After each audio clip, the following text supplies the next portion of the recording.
Please go ahead. मेरी आवाज clear आ रही है सर? Clear है, clear है, Yes. please go ahead.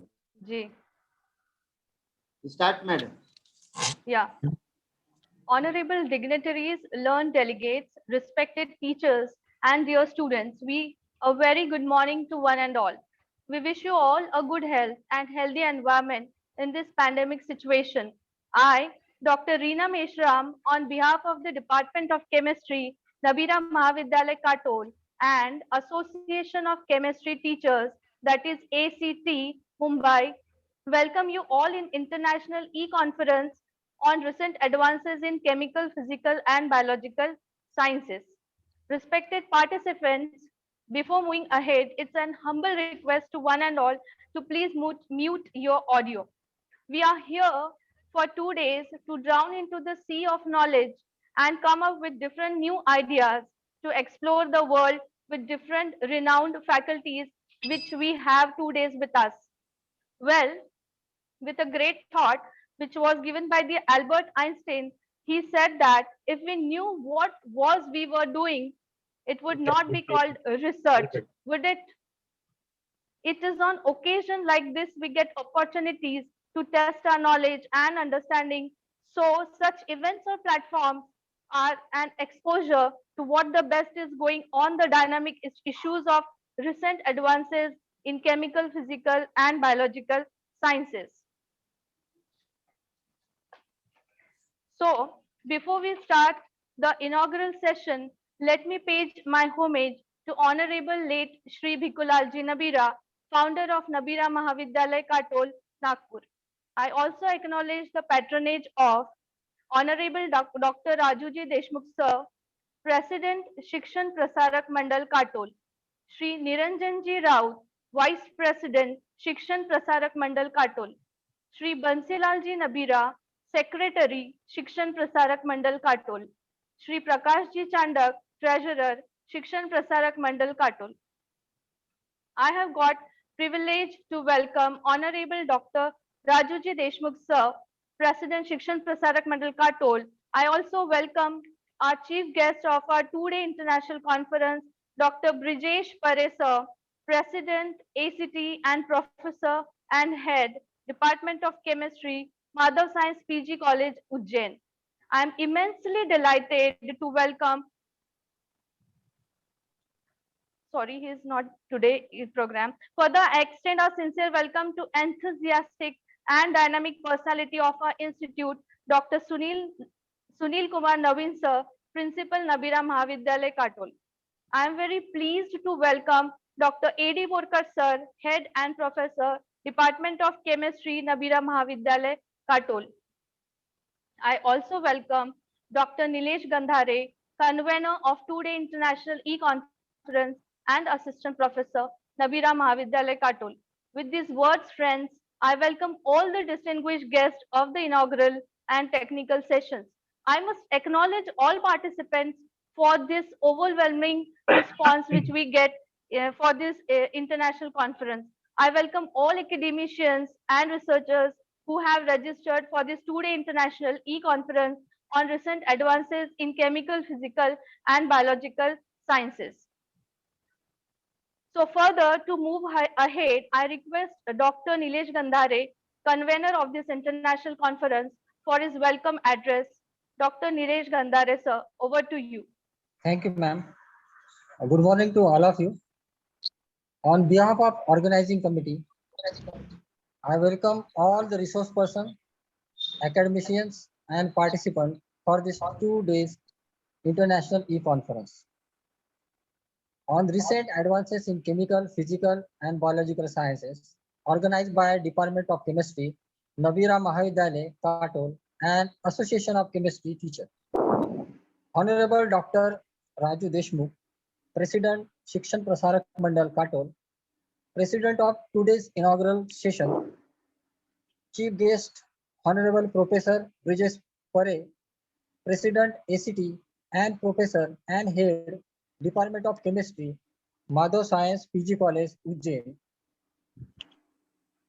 Principal of our college, Dr. S.K. Naveen Sir, Head of Department of Chemistry, Professor A.D. Borkar sir, Dr. Gurnale sir, respected speakers, and dear participants from the globe and from various parts of country.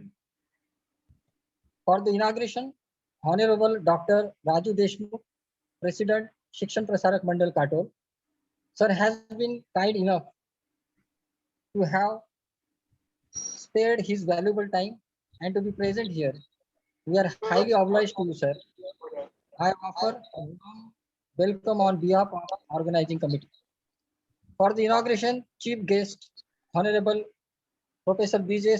Pare, President ACT and Professor and Head Department of Chemistry, Madhav Science PG College, Ujjain.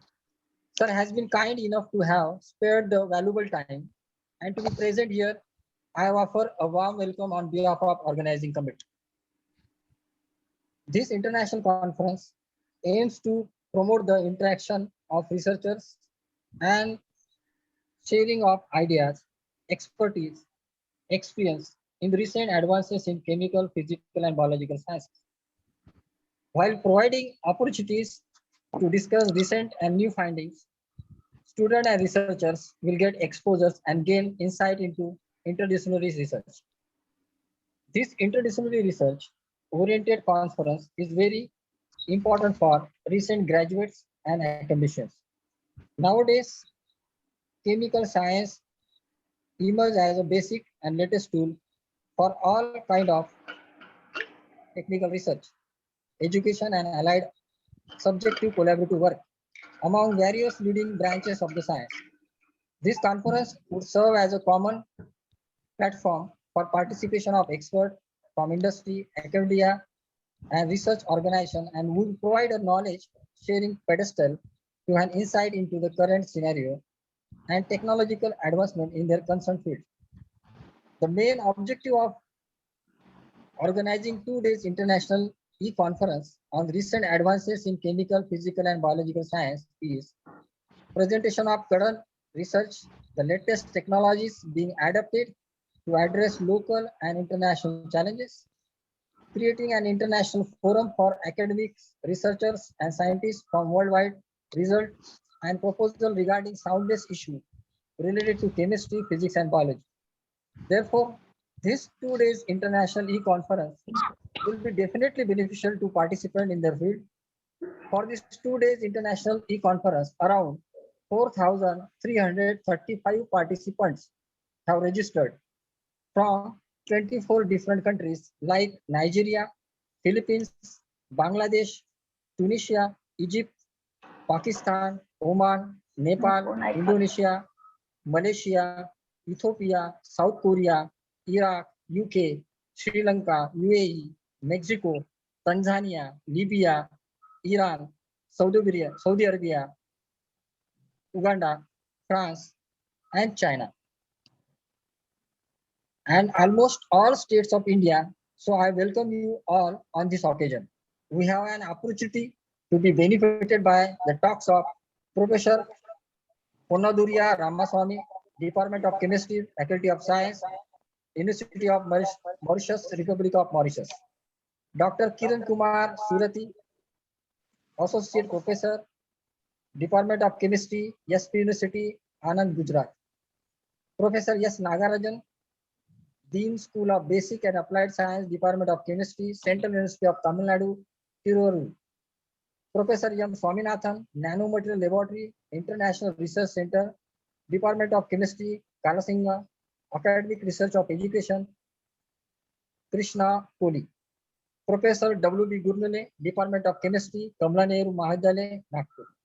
At last, as a convener of 2 days international e-conference, I welcome all the resource persons, speakers, academicians, and participants. Thank you. Over to you, ma'am. Thank you, Dr. Nilesh Gandhare, for giving us the insight of the objectives of this international conference. Now, I request our respected principal, Sir, Dr. Sunil Kumar Naveen, to deliver his introductory remarks. Over to you, sir. Thank you, Dr. Reena. Honorable President, Shikshan Prasarak Mandal Katol, and Chairman of today's two-day International Virtual Conference, Dr. Rajuji Deshmukh, esteemed and honorable members of the management, Sri Niranjanji Raut, Sri Bansilalji Nabira, Sri Yogeshji Pandey, Sri Prakashji Chandak, Sri Purushottamji Mankar, Honorable Guest of Honor, Professor D.B. Prabhu, General Secretary, Association of Chemistry Teachers, Wilson College, Mumbai, Chief Guest, Professor Brijesh Pare,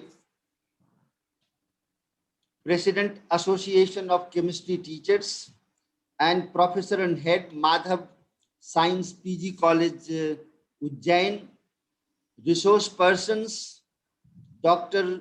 Ponnadurai from Mauritius, Dr. Kiran Kumar Surati from Anand Gujrat, Professor Nagarajan Tiruvarur, Tamil Nadu, Professor Swaminathan from Krishnan Koli, and Professor Gurnule from Kamala Nehru College, Nagpur,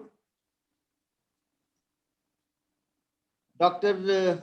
Gandhare from Postgraduate Department of Chemistry of our college, Dr. Borkar, Head Department of Chemistry of our college, distinguished participant, delegates from across various nations, 24 nations of the world, researchers, my fellow colleagues, and student friends.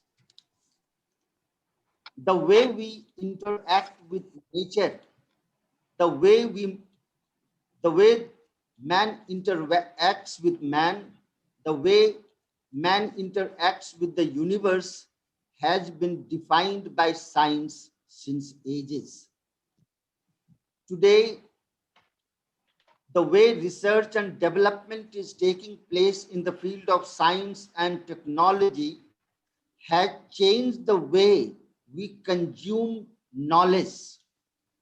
Science can be defined as the human endeavor to understand the behavior of nature by observation and experiment, by systematic analysis of general rules, general laws, and principles of nature. Technology, on the other hand, is the application of science for practical purposes. Science and its applications, man has been harnessing to make human life easier and better. Fine. We have terribly succeeded in increasing life expectancy with modern medicines and complex surgical operations. The invention of bionic is used in limbs and eyes. Bionic limb allows handicapped persons with technology-enabled limbs, which can also perform movements. Similarly, bionic eyes allow a blind person to see the world with the help of computer chips. We have brought about a mind-boggling revolution in the field of transport and radio communication. The use of internet has truly revolutionized the way we exchange idea and information. During this pandemic condition, we must thank internet, on account of which we could stay connected with our students, took online classes, and held examinations. There is a pretty long list of benefits which science has rendered to humanity. The same way, using the applications of science, we have developed sophisticated weapons of modern warfare, which are nothing but killing agents. Our world has witnessed devastating and catastrophic consequences of two world wars. Recent war fought between Armenia and Azerbaijan, destructive usage of scientific applications have annihilating power, and they force humanity to reel. Science as science is a dispassionate study. It depends on us users, what way we use these applications. Mahatma Gandhi once said, science without humanity is a sin. Science and technology, therefore, should have constructive, progressive connotation. Science is a way of life. Science is a perspective. Science is a process that takes us from confusion to understanding in a manner, well, that is precise, predictive, and reliable. Science and technology is not the panacea for the growth and security of the nation. Science does provide a platform of rationality, but this rationality should not be devoid of our emotions, intuitions, and most importantly, ethics and virtue. Thank you. Thank you very much.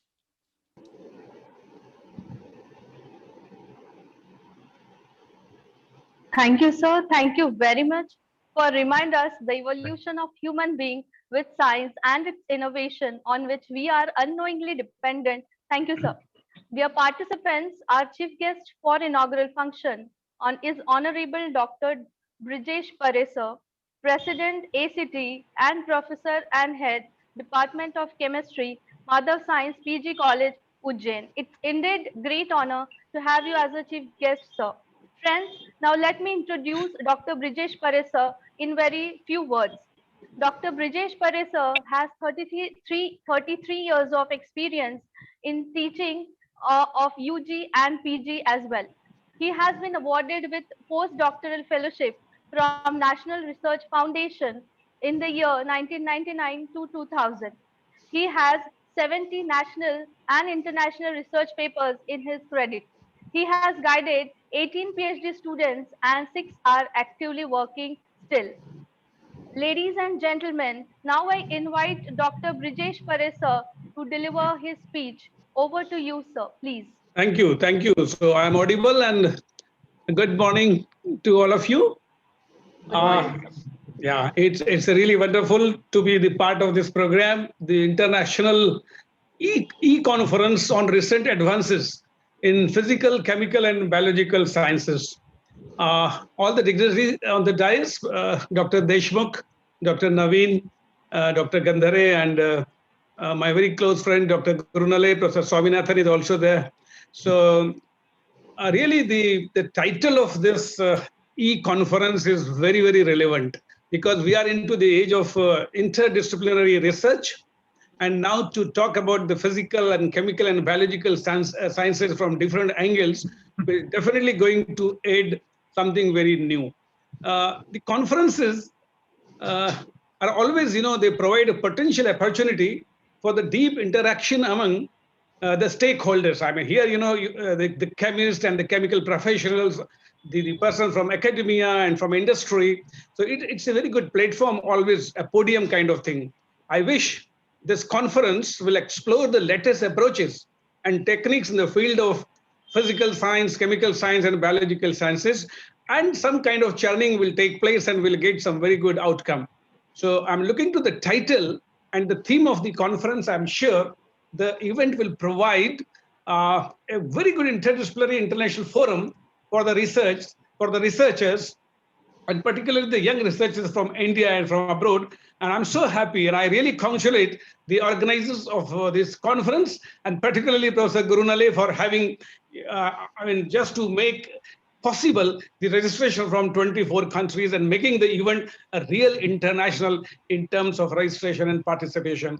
So, and I'm very hopeful that in the next 2 days, including the 2 days, there will be a lot of deliberations, and all the researchers will talk about their own field, their trends, what's the latest trend, what are their concerns, and what are the practical challenges they encounter, and what are the solutions they are coming out of that. So that will really serve the purpose of doing all these kind of things. And we are into the pandemic, and the e-conferences are really a way out to a great extent, very successful. Being the president of SCT, I take just 1 minute to let you all know about the Association of Chemistry Teachers. And our head office is Homi Bhabha Center, Science Education, Mumbai. This association was launched in the year 2000. So we are now into almost 20 years of age, and it's a group of more than 2,500 chemistry teachers from colleges and universities and from industry. And since the inception of SCT, we are working as a group for just to promote excellence in chemistry education, just by means of the curriculum development, just organizing many conferences and workshops. And SCT has been doing very regularly. You might be knowing about the chemistry Olympiad in the country. The stage 1, then stage 2, and then the stage 3. We are doing many such programs, like we are doing a concept test for undergraduate students. We are doing one research convention, and everything is going on very well. So, and I'm so happy to inform that it's really a matter of pride that the leading chemical scientists of the country, like the Bharat Ratna Professor C.N.R. Rao, Padma Vibhushan Professor M.M. Sharma, Padma Vibhushan Dr. Mashelkar, and Padma Shri Professor J.P. Mitta. They are the honorary members of SCT and the source of the constant source of inspiration and guidance. So I take this opportunity to congratulate once again the organizers for having invited such a wonderful, the battery of resource persons. I've seen Professor Swaminathan is there.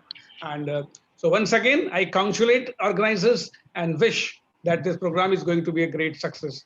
Thank you very much. Thank you very much, sir, for sharing your thought-provoking words. And now I want to congratulate the honorary members on the behalf of the organizing committee. Thank you, sir. It's a great privilege to invite Honorable Dr. Rajuji Deshmukh, sir, for his valuable presidential address. Over to you, sir.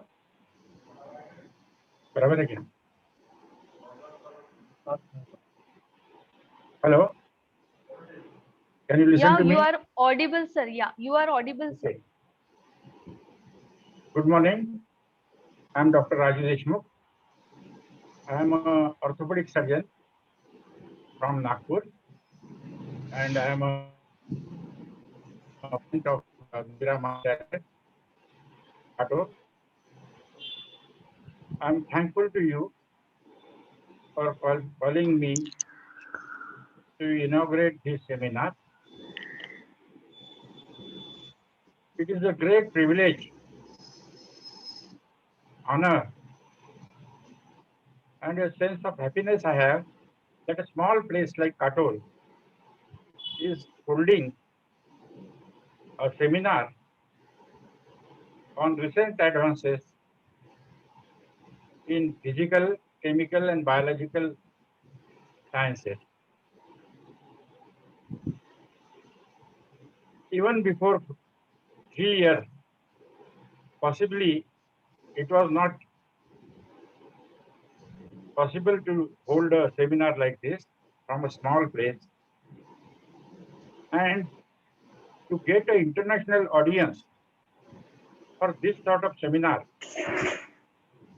was nearly impossible. I think this is one of the things which has shown what science can do for us and for the humanity.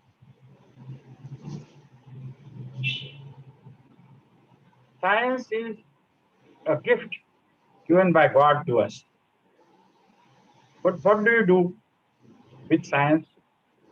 We destroy the environment, we cause damage to the weather. Today only I saw that there is an unprecedented heat wave in America. Scientists, you all are responsible to everyone, every human being in the world. In sub-Saharan desert, people don't get to eat. Other places, they destroy food. Just imagine, maybe 20, 25 years ago, when there was no green revolution, people were dying because of starvation in our country. Science has given us great help, and it is a boon. I, being an orthopedic surgeon, I know what are the advances in joint replacements, this and that. The joints are fixed in the bone by chemical. There, the biology, chemistry, and physics, everything gets together and makes this joint replacement a success. I cannot tell you anything in this world which is not attached to all these three things. Yesterday only somebody was telling me that if you collect all the coronaviruses of the world, maybe they will be collected in a big spoon. Just imagine, such a small thing can destroy mankind.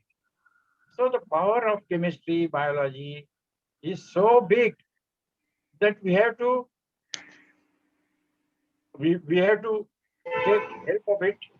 The same virus which destroyed can be made to help the mankind also. All these things, you people, you are the stalwarts in chemistry and biology and other subjects. I request you to look at these things. See that atom bomb which destroys can also give energy. So do the investigation, do the research in the things which can help mankind and maybe the universe, if there are alliances somewhere else. I think Nabira Mahavidyalaya is very thankful to you for giving a helping hand in running this seminar. I myself am immensely thankful to all the participants and members and people who have participated by way of internet in this conference. I thank you and wish you all the best. Thank you. Thank you, sir. Your words are always influential and thought-provoking to all of us in Nabira Mahavidyalaya Katol. Thank you very much. Ladies and gentlemen, we are ending inaugural function of two-day international e-conference on recent advances in chemical, physical, and biological sciences. I invite Dr. Nilesh Jadhav, Assistant Professor, Department of Chemistry, Nabira Mahavidyalaya Katol, to propose a vote of thanks. Over to Madam, you, sir. I am audible, madam? Yeah, you are audible, sir. Good morning, all of you. It's my privilege to propose a vote of thanks on this occasion. I, Nilesh Jadhav, on behalf of the Department of Chemistry, extend a very heartily vote of thanks to the honorable delegates who blessed us with their presence and gave us their valuable time. First and foremost, I would like to extend a special thanks to Honorable Dr. Rajuji Deshmukh, Sir, President, Shikshan Prasarak Mandal Katol, for inspiring us.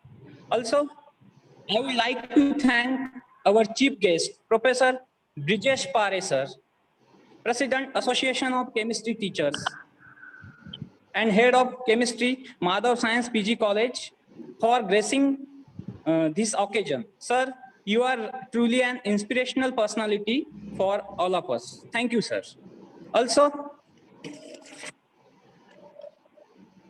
I wish to express my gratitude to our respected principal, Dr. S.K. Naveen, sir, for providing encouragement and support.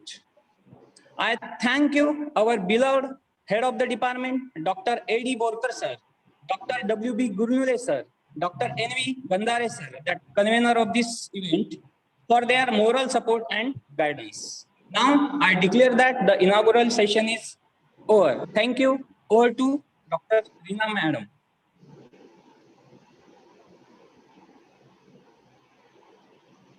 Madam? हाँ सर. हाँ, yes sir. Madam, hello. Thank you sir. Hello. जी sir बोलिए. Okay, continue. Thank you Nilesh Jadhav sir.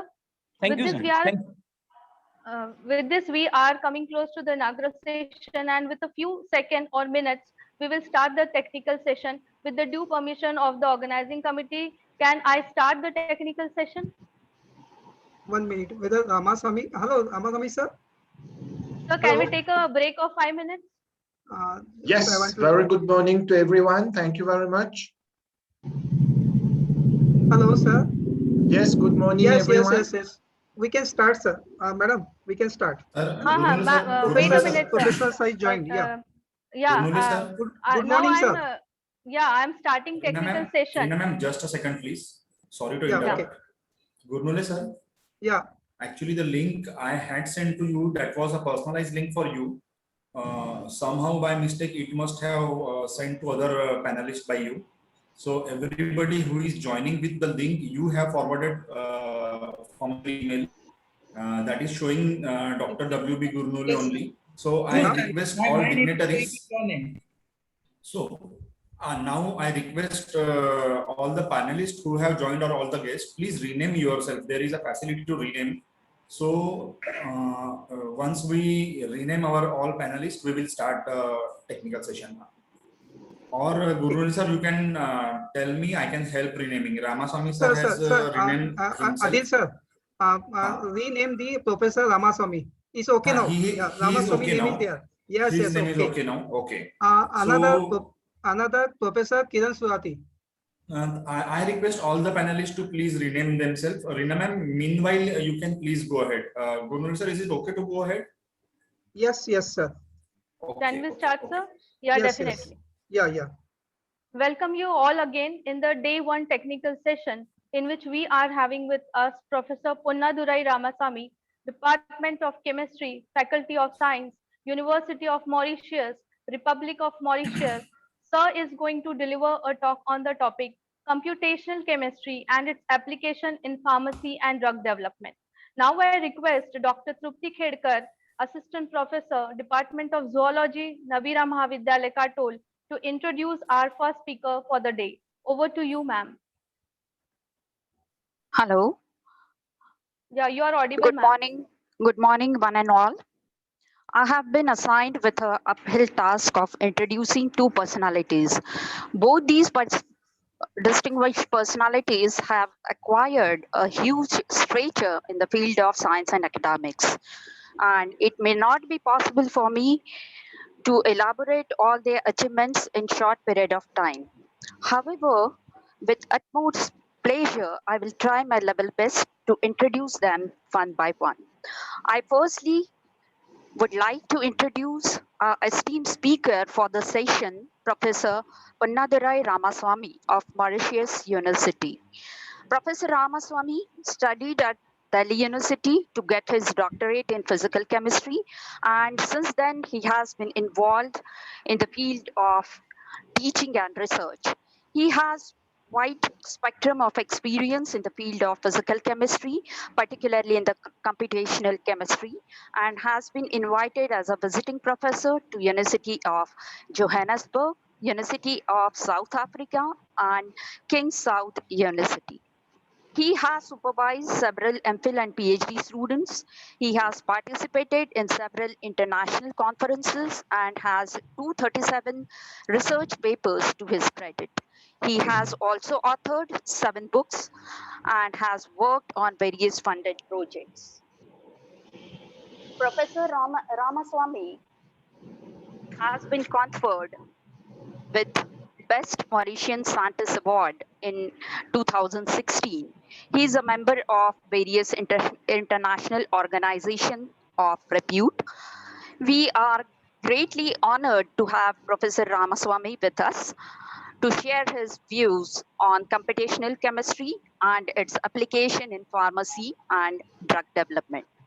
Please join me in welcoming Professor Ponnadurai Ramaswamy. Ramaswamy sir, over to you, please. A very good morning to everyone. Thank you very much, Madam, for the introduction. And thank you very much, the organizing committee, for inviting me. It's my pleasure to join you for this international event. So I will start straight away my talk, and I think you will have to give me the host so that I can share. Yes, sir. Just a second, please, sir. Yeah.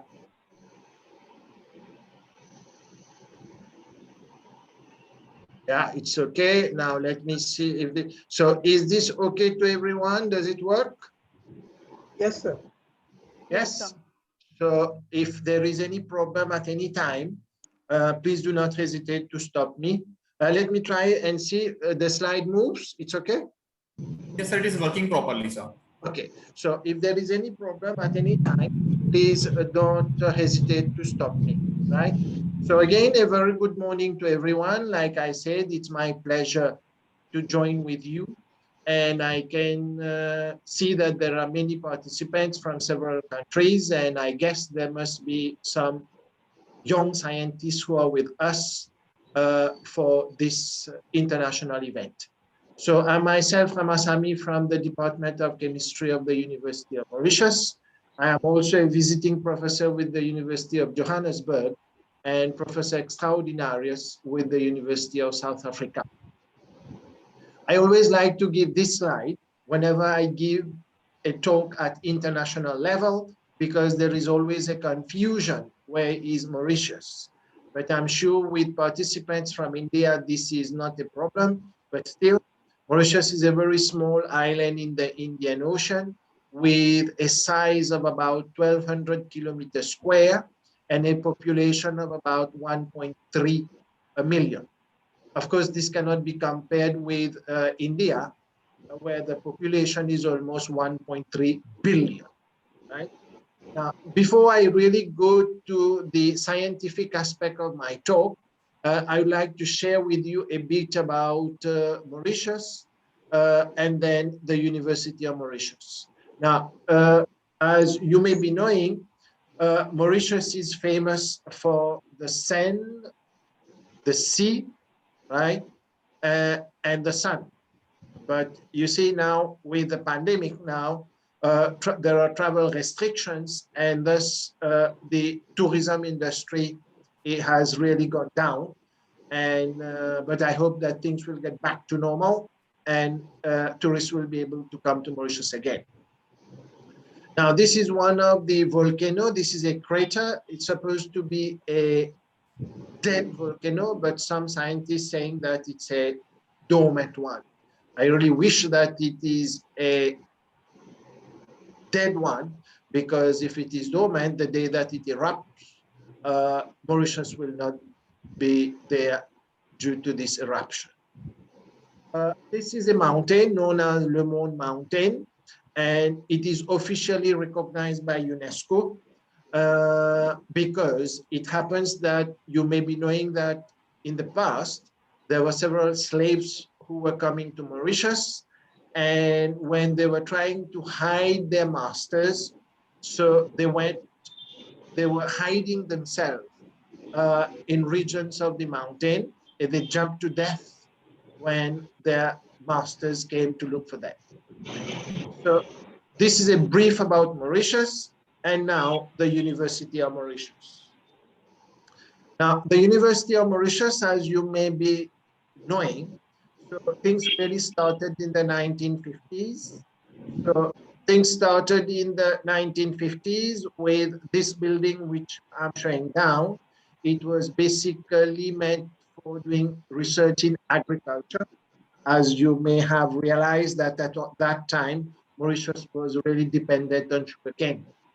But now with industrializations and things have evolved, now we have a full-fledged university with a student population of about 10,000 and a staff population about 1,000. We have different faculties ranging from pure science, management, medicine, and then engineering. Now, myself then, I'm here today for this international event to share with you a presentation, and I will be talking about computational chemistry and its applications in pharmacy and drug development. I will try to share few important points with you, and I hope that by the end of my talk, you will be able to really have a grasp of the subject and how, for example, computational chemistry can really be useful in these fields, particularly pharmacy and drug development. So in the next, let's say, 30 to 40 minutes, I'll be talking about computational chemistry, its development. I'll be talking about regression and docking, applications of computational chemistry in pharmacy and drug development. I will summarize. And of course, if you have questions, it will be my pleasure to address. So is everything okay? May I go ahead? Yes, sir. Everything is okay. You can. Very good. Thank you very much. Right. So let me start with what is chemistry. Right. And then but the idea is for me to explain clearly to you what is computational chemistry. Now, remember that chemistry is one of the scientific fields, and thus experiments are important. You cannot do science without experiments. You cannot do chemistry without experiments. It's unfortunate that, for example, I don't know about the situation in India, but it happens that there are things which are really changing across the world with respect to how chemistry and science, like they're being taught. I give you a very simple example, right? Now, we learn at the early of the secondary education level, starting with science, starting with chemistry, that hydrogen, the test for hydrogen, it burns with a pop sound. Yes, you know, it's very easy. A teacher writes, hydrogen is tested using a lighted splinter. It burns with a pop sound. Fine. But then I'm very sure that this is something that can be easily demonstrated, where you have hydrogen gas being produced, and then you insert the lighted splinter, right? It burns with a pop sound. You know, that the effect is much better, and it really gets into the mind of the student. And, you know, this sort of like practice, this sort of practical, some students really get interest in the subject, and they develop an interest to go into science. You can easily share a video on YouTube. I don't think this is worth. And personally, I don't see anything wrong for allowing the student themselves, of course, under supervision, to try to test for high oxygen gas, to test for hydrogen gas, and so on and so on. Right. So my point here is science is a subject that has to be taught by doing the experiments, same for chemistry. But then you'll realize that now there is a branch of chemistry which is computational chemistry, and this can be useful. But the question is now, what is computational chemistry? Now, allow me to give you a background. I'm sure that all of you may be knowing about physical chemistry. I'm sure that you may be knowing about organic chemistry. inorganic chemistry, environmental chemistry, analytical chemistry, and pharmaceutical chemistry, right? But then, what is computational? I will share a picture with you, and this is a picture which really makes students or others afraid of computational chemistry, right? So, and in that way, I will explain to you why the subject has progressed and some of its importance. Now, some people, you know, they confuse computational chemistry. Is it quantum chemistry? Is it mathematical chemistry? Is it theoretical chemistry? Yeah. But then, yes, I'm sorry, yes. Yes, may I go ahead? May I go ahead? Yes. Yes, yes, sir. Yes, sir. You can go ahead. Okay, thank you. Right. So, computational chemistry is a branch of chemistry that uses the principles of computer science in assisting to solve chemical problems. It's just a branch of chemistry, like I just gave example before. It's a part of chemistry that uses the principles of computer science in solving chemical problems. How? This is now the most important aspect. I'm sorry, my slide is not moving now. Something has happened. Let me see how to, oh, sorry.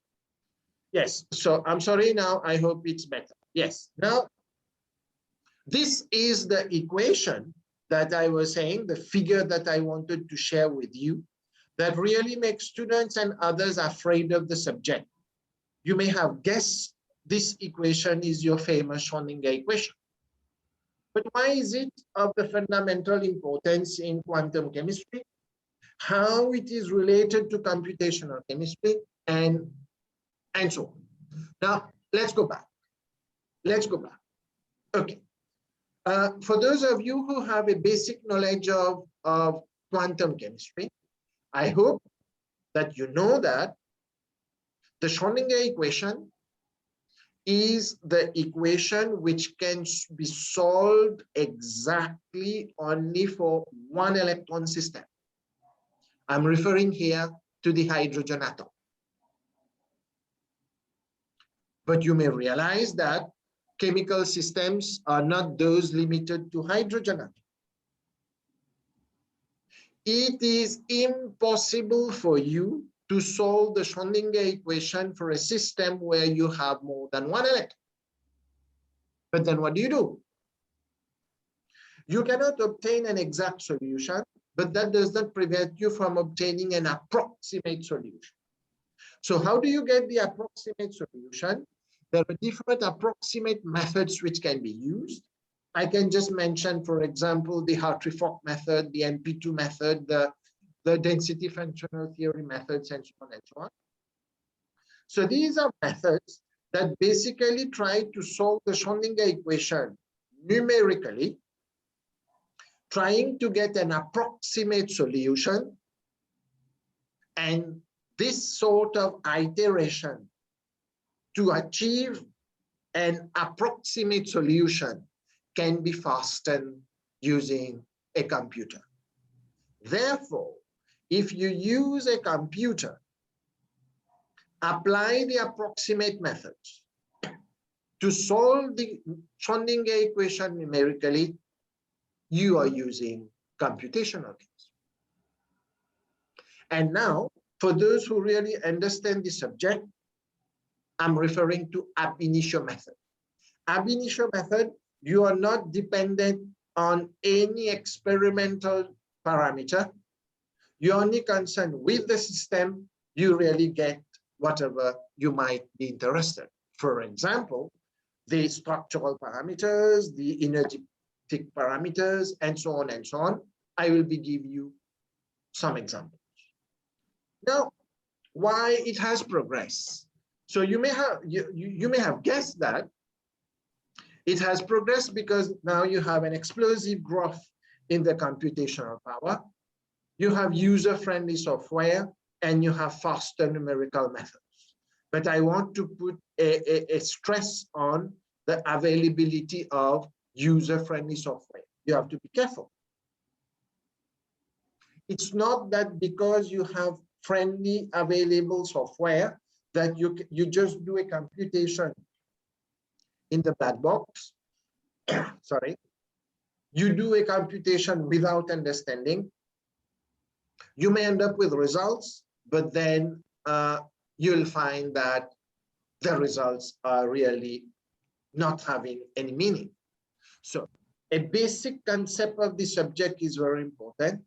That's why, for example, in my university, in the way that I have been working, students, they have a specific module on computational chemistry in their undergraduate, even at their postgraduate, and then they use the methods for the projects. And of course, they use the methods if they go for NEP PhD. You know, there is nothing wrong.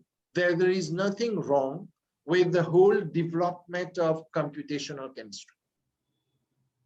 I will take you back in history and really try to make you part of the explosion.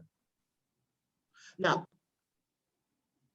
I referred to a quote from Gay-Lussac in 1808. Can you realize we are almost what? 210 years back. Maybe more, huh? Right. Now, we are perhaps not far removed from the time when we shall be able to submit the bulk of chemical phenomena to calculation.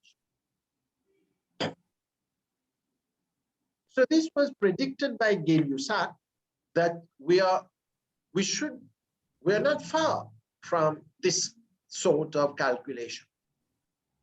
But then in 1929, I quote from Dirac, the underlying physical laws necessary for the mathematical theory of large parts of physics and the whole of chemistry are thus completely known, and the difficulty is that the exact application of these laws leads the equation much complicated to be solvable. So the whole theory, no, but then you end up with equations which are difficult to solve to obtain the exact solution, but then methods have been used to obtain approximate solutions. And this has been the whole development of computational chemistry. And now I quote from 1998 from Sir John Popple, the Nobel Prize winner. We celebrate the fact that mathematics has invaded chemistry, that by means of theoretical calculations, we can predict a large variety of chemical phenomena. So I hope that you can really appreciate the whole development of the subject, starting what people were thinking, what were the limitations, and now what have been the achievements. And of course, you might be knowing, the subject has kept on raising interest. And in 2013, the Nobel Prize was again awarded to the field of computational chemistry to 3 brilliant scientists. Now, some importance of computational chemistry. You'll find that it supports the experimental findings, precede experimental investigations, explore systems under difficult conditions, prediction for novel compounds, and computational chemistry. It really helped in elucidating the structure of carbene, CH2, despite this being a very simple molecule. And of course,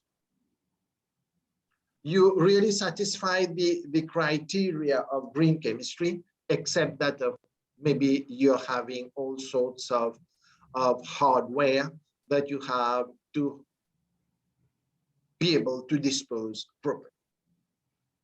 So with this then, I have covered about the subject, computational chemistry. I hope that now, those of you who were not knowing, or they were just having a simple idea of the subject, now you can be having a better understanding of computational chemistry. Now, I will share with you how computational chemistry methods can be used in your research, can be used in your projects, and I hope that these will be really helpful.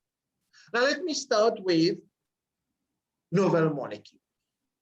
Now, I'll give you an example, despite that this might not be straight away related to drug. Now, you have this famous molecule where you have all carbon system joined to the nitrile group. Now, this is trimethyl cyanide. Now, this molecule was studied in the 1950s, and there was an idea of substituting the carbon by silicon. This idea was justified in the sense that carbon to be replaced by silicon, this compound then became a versatile reagent for introducing the cyano group into the organic molecule. In 1974, there was an idea to replace the carbon by germanium. And in 1990, the synthetic application was recognized. So 1950s, right? Then 1974, and then 1990. Substituting the central carbon by silicon and then germanium. So we thought, then, why not substituting all the carbon by silicon? Why not substituting all the carbon by germanium? So these become like novel molecules.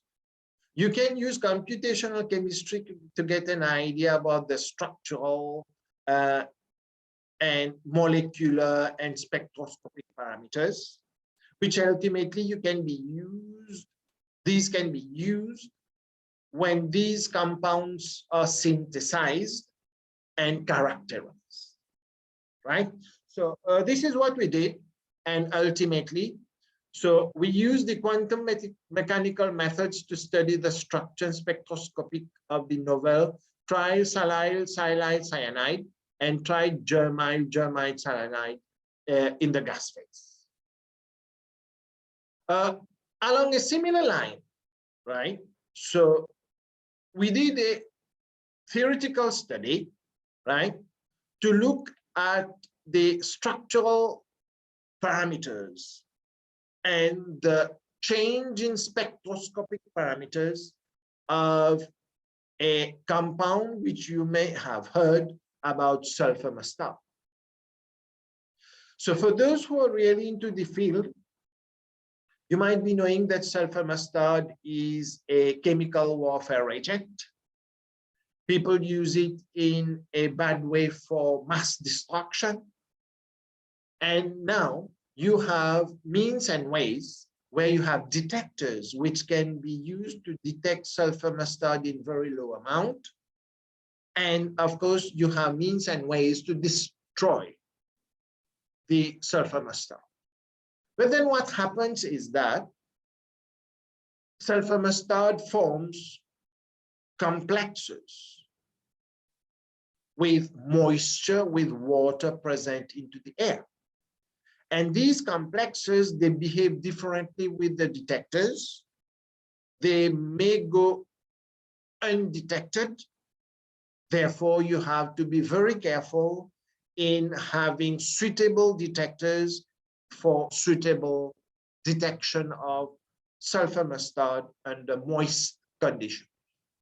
So we looked at the structural and spectroscopic parameters of sulfur mustard when it forms hydrates with water, right?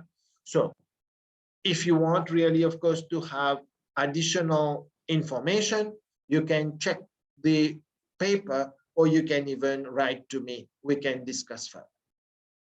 Along the same line, you might be knowing about the A234 Novichok agent, which was used as the chemical warfare agent in the Skripal poisoning.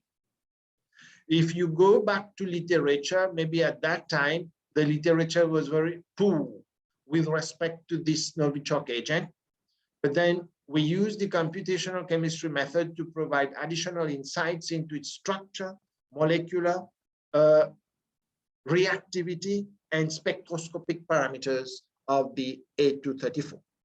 So these are papers which have already been published, where we've used the computational chemistry methods in trying to undertake our research.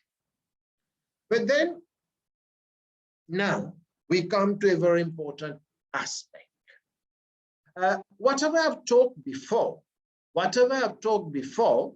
maybe these are ab initio methods, where you are independent of any experimental data. But then you do have other methods which can also be useful. You must have heard about docking. You must have heard about molecular dynamics. You must have heard about some regression methods. But then here, I'd like to share some tools with you where you can do a sort of regression, but remember that these are not really pure ab initio methods, where now in these tools, you are really dependent on experimental data. With known experimental data, you really build a model, mathematical modeling, and then you use the mathematical modeling equation for your prediction. This might be particularly useful for those in the pharmaceutical industry, but again, you have to be very careful. Allow me to start with the Swiss ADME. Very simple. Your first step is you have to generate the smileys of the molecule, which is the simplified molecular input line entry system. You feed the smileys and then you get your result. I did it for a very simple molecule, which is acrolein, right? So if you start with acrolein, you can get the smileys online, for example, uses this link. And once you have the smileys, you can go to the Swiss ADME, where you have the link down. If you have your smileys here, and then you run the modeling, you end up with all sort of prediction for the molecule. For example, you end up with the log partition coefficient, you'll end up with the solubility, you end up with all sort of pharmacokinetics parameters, you end up with the drug likeliness and medicinal chemistry parameters. So this is very useful. But then, as I said, you have to be very careful with what you're doing. Now, I tell you, for example, you may be asking how valid, how accurate the results are. Very good question. Allow me then to go back to, for example, one of the experimental parameters. Let us suppose that you're really interested to get the partition coefficient of a compound. You all know very well. How do you get the partition coefficient? Very simple. You go, you distribute the compound between water and ethanol. You have means and ways to detect the water, the compound into the two layers. You take the ratio, you repeat it several times, you get an average, and so on and so on. And therefore you get the partition coefficient. That's fine. But I hope, as a scientist, you know that even what you have obtained experimentally is not 100% accurate, and there is an error associated with it. Similarly, when you're doing something using the Swiss ADME software, you are predicting fine, you're estimating, fine, but don't expect this to be 100% accurate. Why do you expect this to be 100% accurate? It has an error margin. And if this error margin is up to your satisfaction in your research, very good. If it is not, unfortunately, this tool is not good enough. Same thing for the solubility, and so on and so on. Right. But for now, I'll give you now something that I reviewed a paper 2 days back. I reviewed a paper 2 days back, and the authors, right, they've used the Swiss ADME, but they did not just use it for a organic molecule like you have here, but for some copper, zinc, and chromium complexes. But you know, I have a very important question here. I hope that you know that this method is based on regression. Most of the molecules which were used for the validation, they are organic. How can you use an inorganic complex for an organic database and try to get information? So this gives you clearly an idea that, unfortunately, I'm not blaming the authors. Please don't misunderstand me. I'm not blaming them. What I'm trying to say, yes, you have this facility.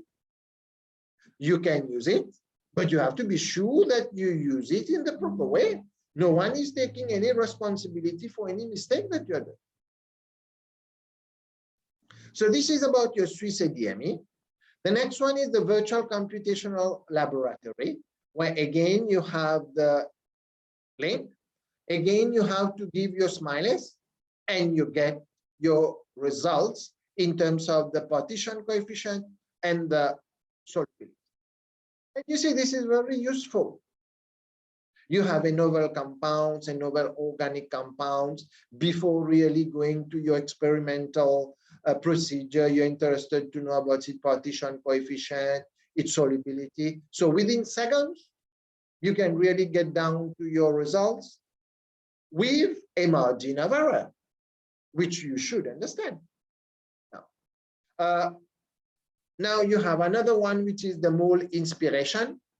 Again, you can enter your smileys, and you can calculate various parameters, predict various bioactivity, and the other generators you can check online and see whether really these tools are useful to you.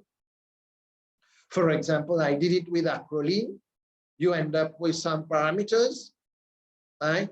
And you can have the partition coefficient, the surface area, and so on and so on. So you have to see whether each of these parameters may be useful to your research.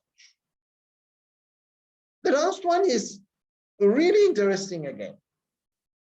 You go for the toxicity prediction of a molecule.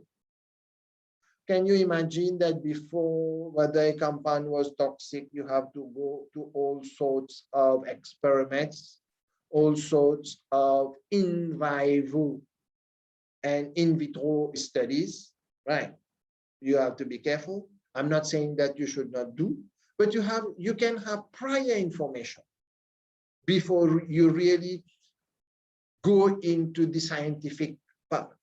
Now, this is a tool that you can use online for predicting the toxicity of chemicals, right? So again, you have to give the smileys and then decide about the different sorts of toxicities that you are really interested to predict, right? And once you do it, you'll get all sorts of results, and it gives you an error margin in terms of the probability that the results might be like reliable. So I've shared with you 4 of them. There are many others, right? Now, you may be asking, you may ask me a question whether these are free or to be paid. So these are free, but then does not mean that when it is free, it is not good. it also doesn't mean that because you pay for another tool, that tool should be better.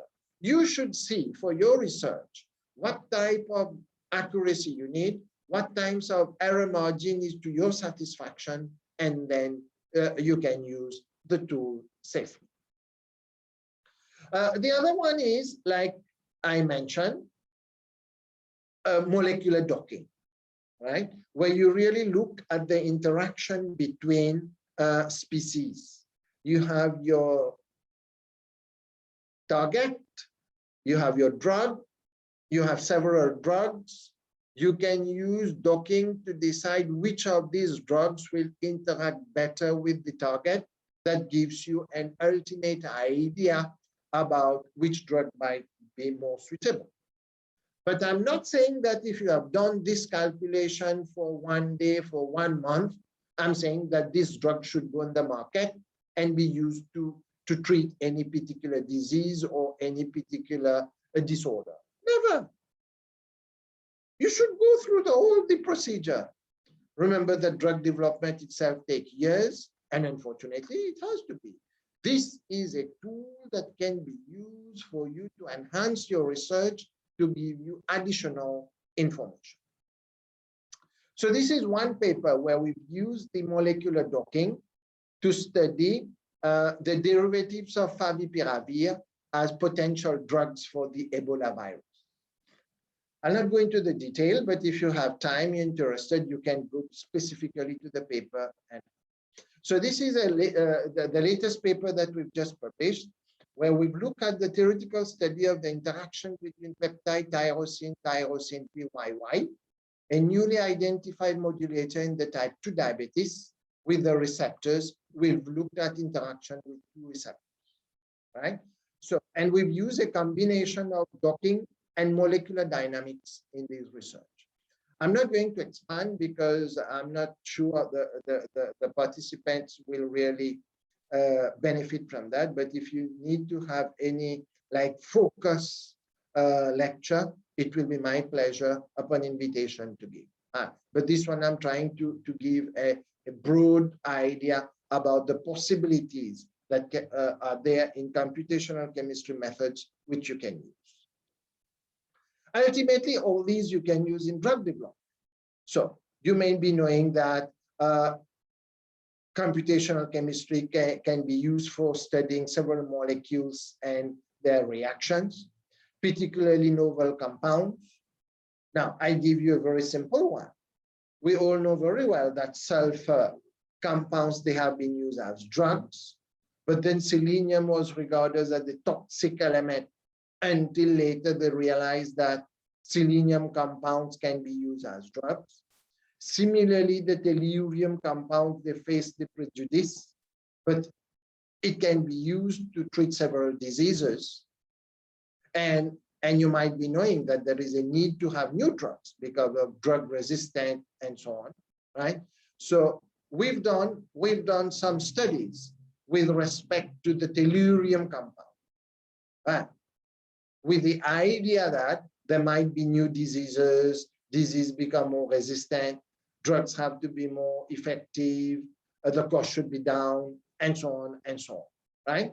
So we start with the prediction of the structural parameters, the spectroscopic parameters, the molecular parameters, and rate constant with respect to interaction with the target. Now, we've studied the tellurium analog of uracil and fluorouracil, because you might be knowing that these are the components of the biological molecule. All right. So, like I said, we've looked at the structural, molecular, and spectroscopic parameters. I'll not go into the scientific details because these might not be relevant for this talk. But like I said, I can give more focused presentation. And we also looked at the fluoroanalog, right? So, and of course, we know very well that there are limitations with this, right? So, but there is a possibility for exploitation. There are other aspects that we need to look at, right? But then this gives an opportunities for the experimentalists to have prior knowledge of the compound before really going for further exploitation.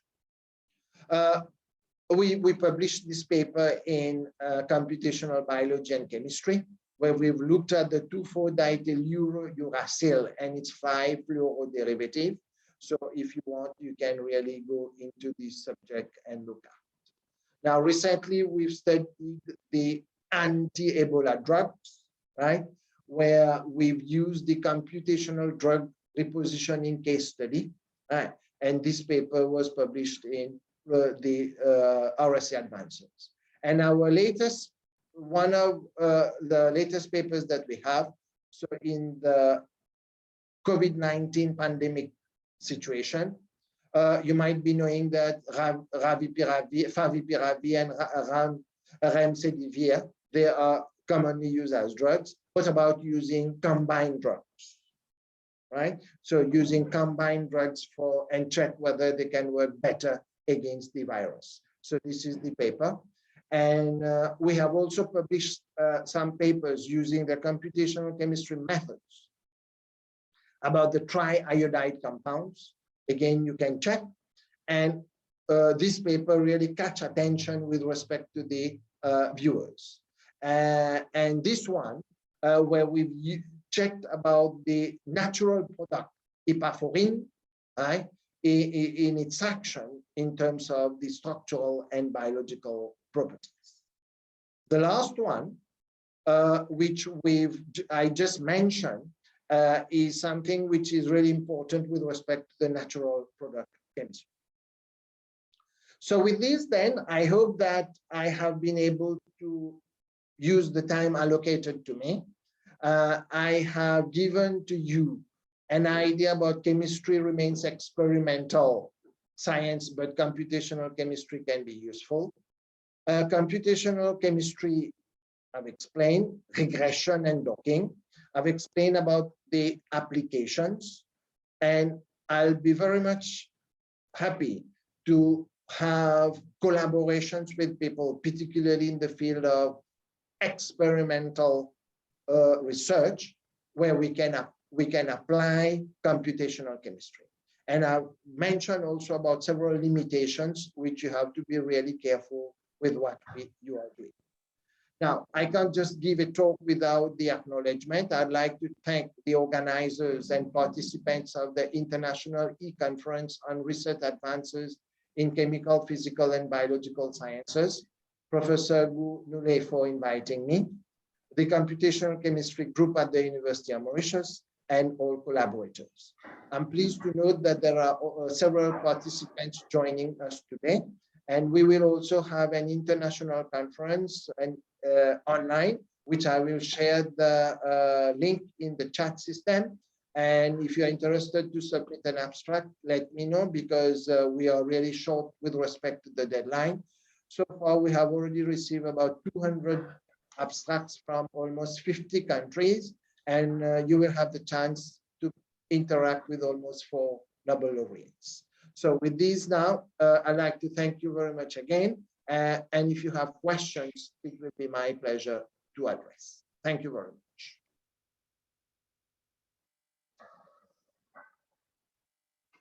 Thank you very much, sir. Thank you once again for sharing your deep knowledge about computational chemistry and its application in pharmacy and drug development with us. Your session was full of enthusiasm and valuable knowledge, sir. Thank you very much once again. While moving ahead in today's technical session, the next distinguished to honor us with his virtual presence is Dr. Kiran Kumar R.Surati, sir. Gurnula, sir, can we proceed for the question answer session? Can we? Do we have some questions? So, or if we do not have, then we can move ahead. And there are few questions in chat box. Okay. There are few questions in chat box. If sir can take those questions. Yeah, sir can take those questions.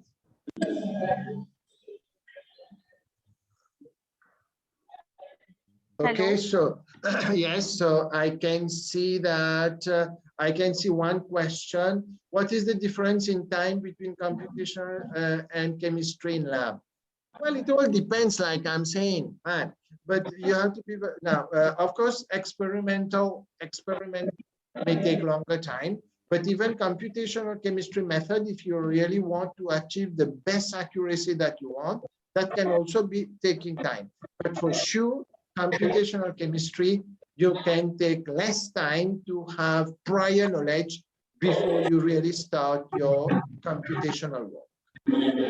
Right?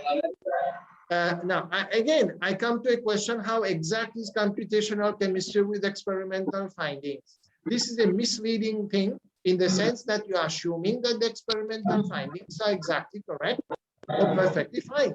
There might be errors associated with these experimental findings, and you're trying to modulate your computational chemistry to achieve these mistakes. So you have to be very careful, right? Okay, so I hope. So can you tell some software about computational chemistry? Yes, so basically we use Gaussian, but there are several software. It depends on which system you have.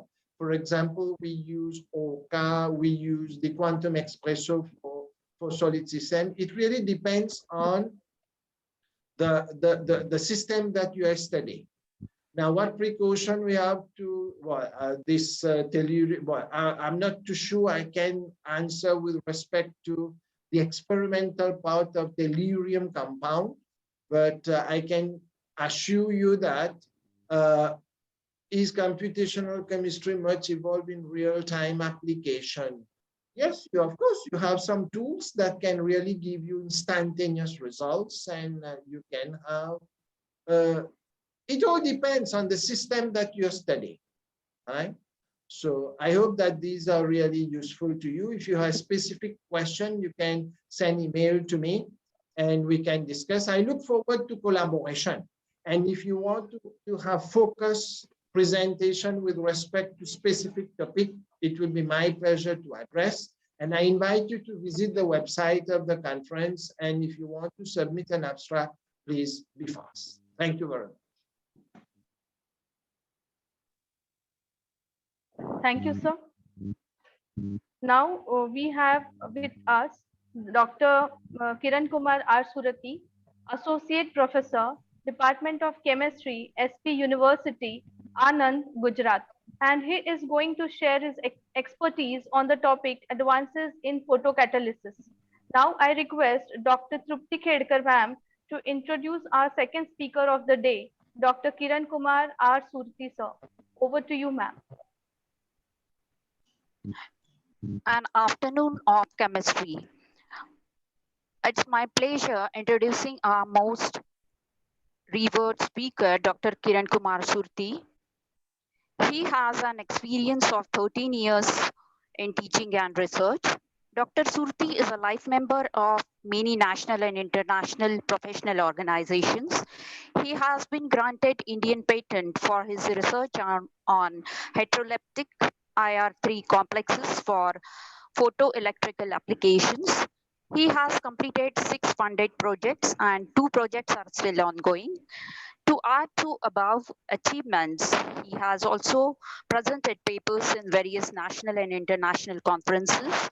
He has 30 research papers and 1 book to his credit. Ladies and gentlemen, please join me in welcoming Dr. Kiran Kumar Surti. Dr. Surti will enlighten us with his views on greener luminescence-based molecule for opto-electrical applications to overcome e-waste problems. Surti sir, please. Thank you, Trupti madam, for the nice word. I also thank to Gornule sir and his team for organizing such a nice event, that is the e-conference. During this time, this conferences is really help as Professor Ramaswamy telling us in the previous talk. So I think my voice is clear to all. Yes, sir. It is clear, sir. Okay, thank you very much. So today I will going to discuss two area of my research. That is, one is about the optoelectrical applications with some zinc and metal complexes for light uh, luminescence based LED, that is known as organic light emitting diodes, as well as one of the IUPAC IUPAC project with the Professor Dine from the Middlesex University, UK, which is on e-waste management. So here I clubbed two projects and prepared my talk to encourage many researchers in the our area or in the area of this e-waste and develop some sustainable material which is known as a greener luminescence material. So here I would like to start with my discussion, just to share my screen to all.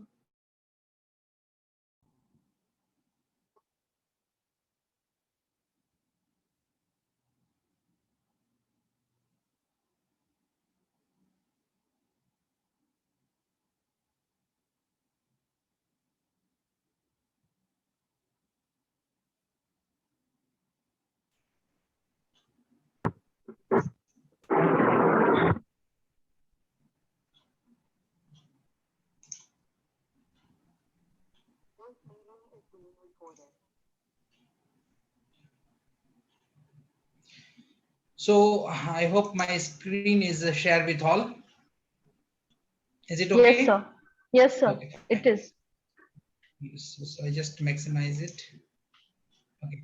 So this is the topic of our discussion in this event, that is a greener luminescence based molecule for optoelectrical applications to overcome the e-waste problem. So this is about the that is known as electronic waste and the optoelectrical applications or optoelectrical equipments which we are aware with. So by replacing this with the greener luminescence based molecule. So this is affiliation of my institute, that is Vallabh Vidyanagar Anand, which is also known as a Milk City. So the overview of my talk.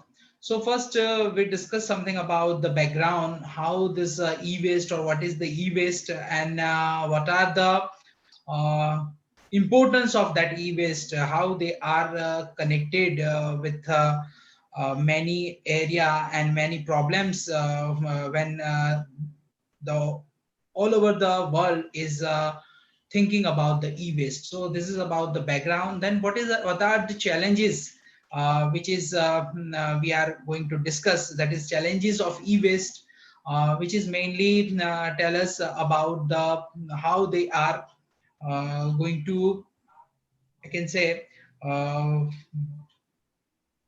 require for the to sustain the earth, to sustain the globe. Then what is the hazardous elements and chemical use for this device? I think I have to just stop the camera, so maybe the data problem can be.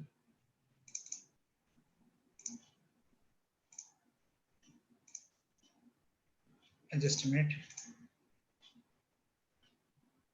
Okay. So the strategy to manage this e-waste, how this e-waste can be managed, that can helpful to overcome this problem. And finally, after this strategy, what we are discussing, how this alternative organic semiconductors, which are useful to control or to manage this e-waste.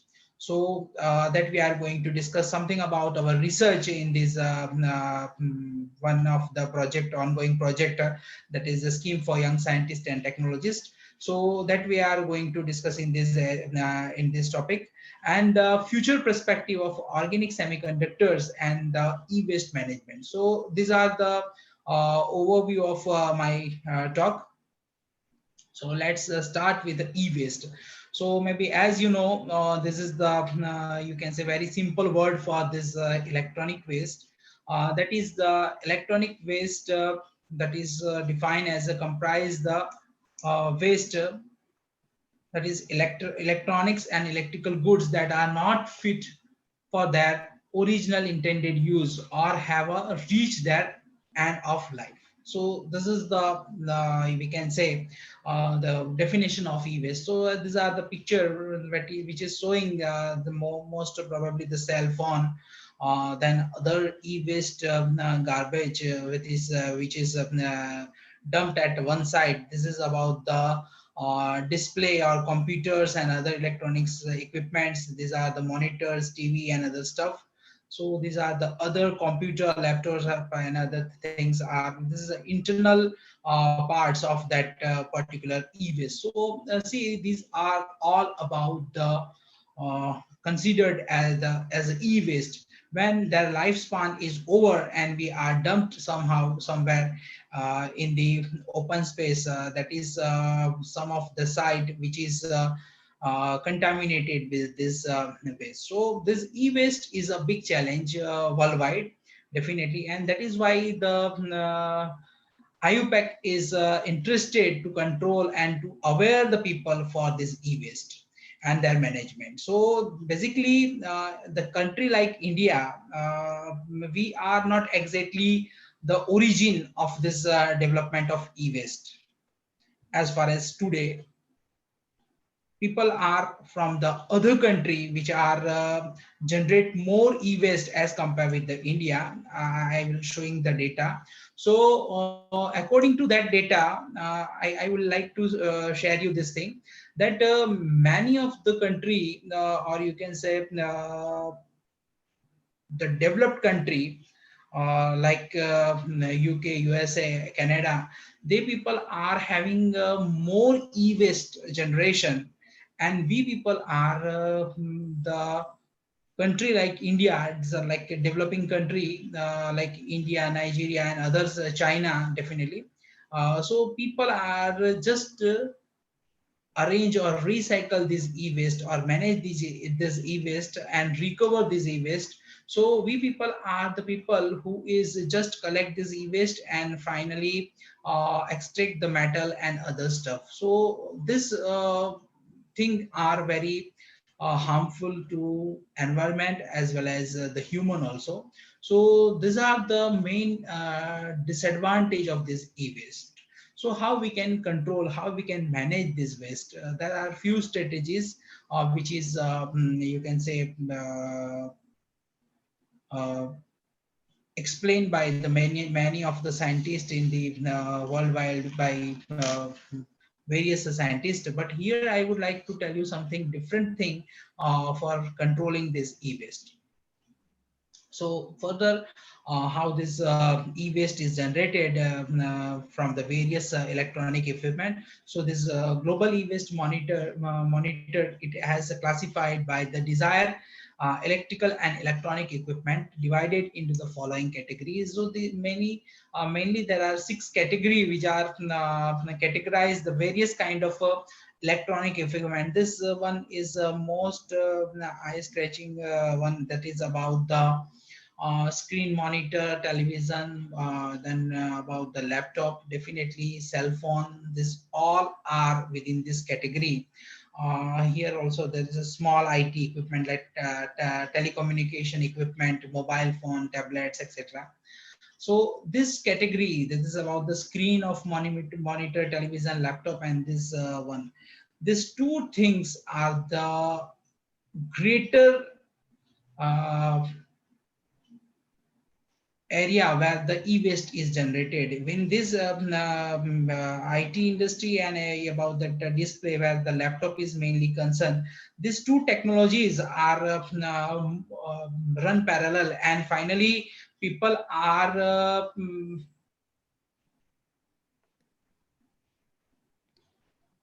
someone is raised his hand. Any query is there? Ma'am, my voice is clear? Yes, sir, you are very clear. Okay, then okay, no problem. So this thing is about the to this area where the IT industry, or you can say telecommunication industry and the display industry, both the things are run parallel. And this as this technology is moving from the 1G to 4G, and now we are talking about the 5G.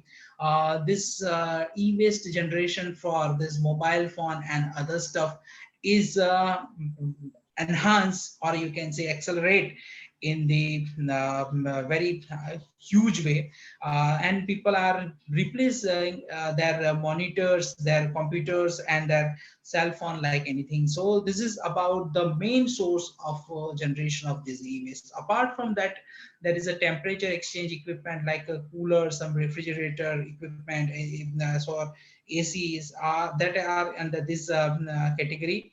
Then about the lighting device, the fluorescent lamp, LED lamp, and etc., which is in this category. And then large equipment, that is about the washing machine, dishwasher, and etc., which is in this place. The small equipment about the vacuum cleaner, microwave oven, and other stuff is in this side. Apart from that, there are many other things which is dumped under the banner of e-waste, or under the electronic equipment like the rechargeable, or you can say some chargers, some wires, some batteries.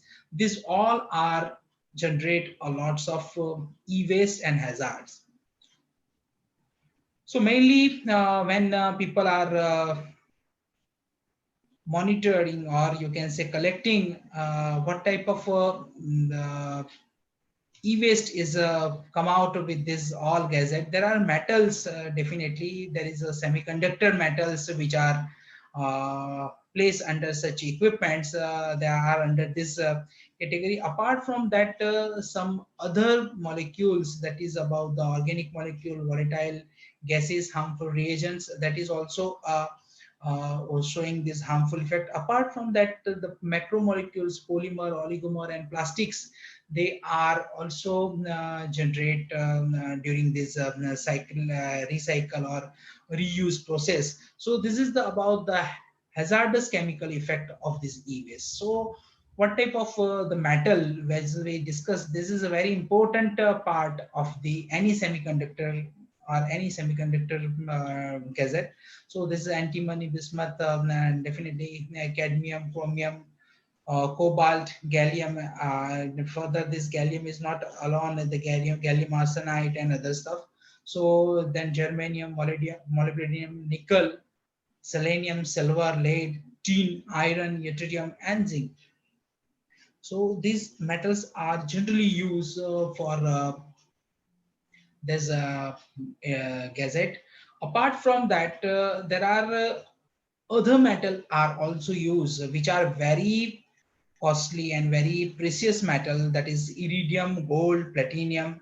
They are also within this equipment. Silicon is there. So why I am not placing in this, these are the precious metal. Definitely they are also recycle and they are less harmful effect as compared with this metal. So definitely the gold, platinum, and the iridium, they are also having the lesser effect. If we concern about the hazard, they having low hazardous effect. So these are the data which is appeared in this paper, that is about the science of total environment. So this is published in 2009, and this data is I'm collecting from there. Definitely after there few revisions are there, but that revisions having some you can say some problem or some controversy, and that is why I am showing this data. So in 2009, it is maybe 10-year back data. So the current data is also having these proportionate, and the country like this is Germany, UK, Switzerland, China, and then India, they people are having different you can say ton of this e-waste generation. So if you see, this one is having the higher e-waste generation per year in the 2007. In the similar way, the country like China is also having the same thing. Germany is also having this same thing. If we look towards the India, we having the lesser digit, and even China, there is a huge market of this thing. So though here I would like to tell you something about the country like Korea, which is and even Japan. They are the main origin of this semiconductor industry. They are the first who has running with all this development of this semiconductor industries, but they are managing their e-waste in the proper way, and that is why the e-waste generation and e-waste data of that country are less as compared with the other country, and that is why the name is not mentioned over here. Definitely they having some strategy, some management strategy to manage this thing. Definitely that is also not disclosed in any you can say public domain. So this is about the major category as we are discussing this thing. So this is about the larger equipment, smaller equipment, IT equipment. So how this e-waste can be managed? So strategy to manage this e-waste. So first one is about the assessment of this life cycle. So this is life cycle assessment. How any gadget can be useful for how long, or what are the time duration. If we consider the cell phone, mobile phone, the duration is hardly 2 years. After this 2 years, the technology is you can say change. So people are using the 2G mobile. Now this 2G mobile is not going to use full to make many things, like we are not going to e-conference, or we are unable to do connection like this thing. The similar way, the 3G 4G. So as this technology is or this IT technology is increased, or that enhance their facility, definitely these things is replaced. So sometime what happen, the life cycle of this gadget is not completed. This mobile can be used, this some washing machine can be used, but people are replacing them you can say before their the cycle. And definitely that is the one way where the life cycle assessment is important. So we have to use this equipment with their entire period, and then we can replace, or you can say we can buy some new things. So this is the one strategy where we are taking the thing with the proper use of that particular gadget. Either it may be a mobile phone, it may be laptop, it may be some other small equipment, big equipment in our household use. So this is the one way where we can manage this e-waste. The second one is about the material flow analysis. So how this material flow analysis, or what is the meaning of this material flow analysis? So if we can say if we have a using some mobile phone or some laptop, so what type of material it consisting, or what type of cheap, what type of semiconductor material inside this particular gadget, that is also important. It having some harmful effect elements, if it having some huge circuit motherboards and other stuff, then it is really difficult to manage this material. So that is the one big issue. If we compare the same thing for like a bigger equipment like a washing machine, so the basically what happened, what are the internal part of that machine? That is nothing but the electrical motor, which is having the wire, and that is very really simple way to you can say recycle or use that particular metal wire from this motor. So this is the easy way where we can use this particular material. So this material flow is important thing.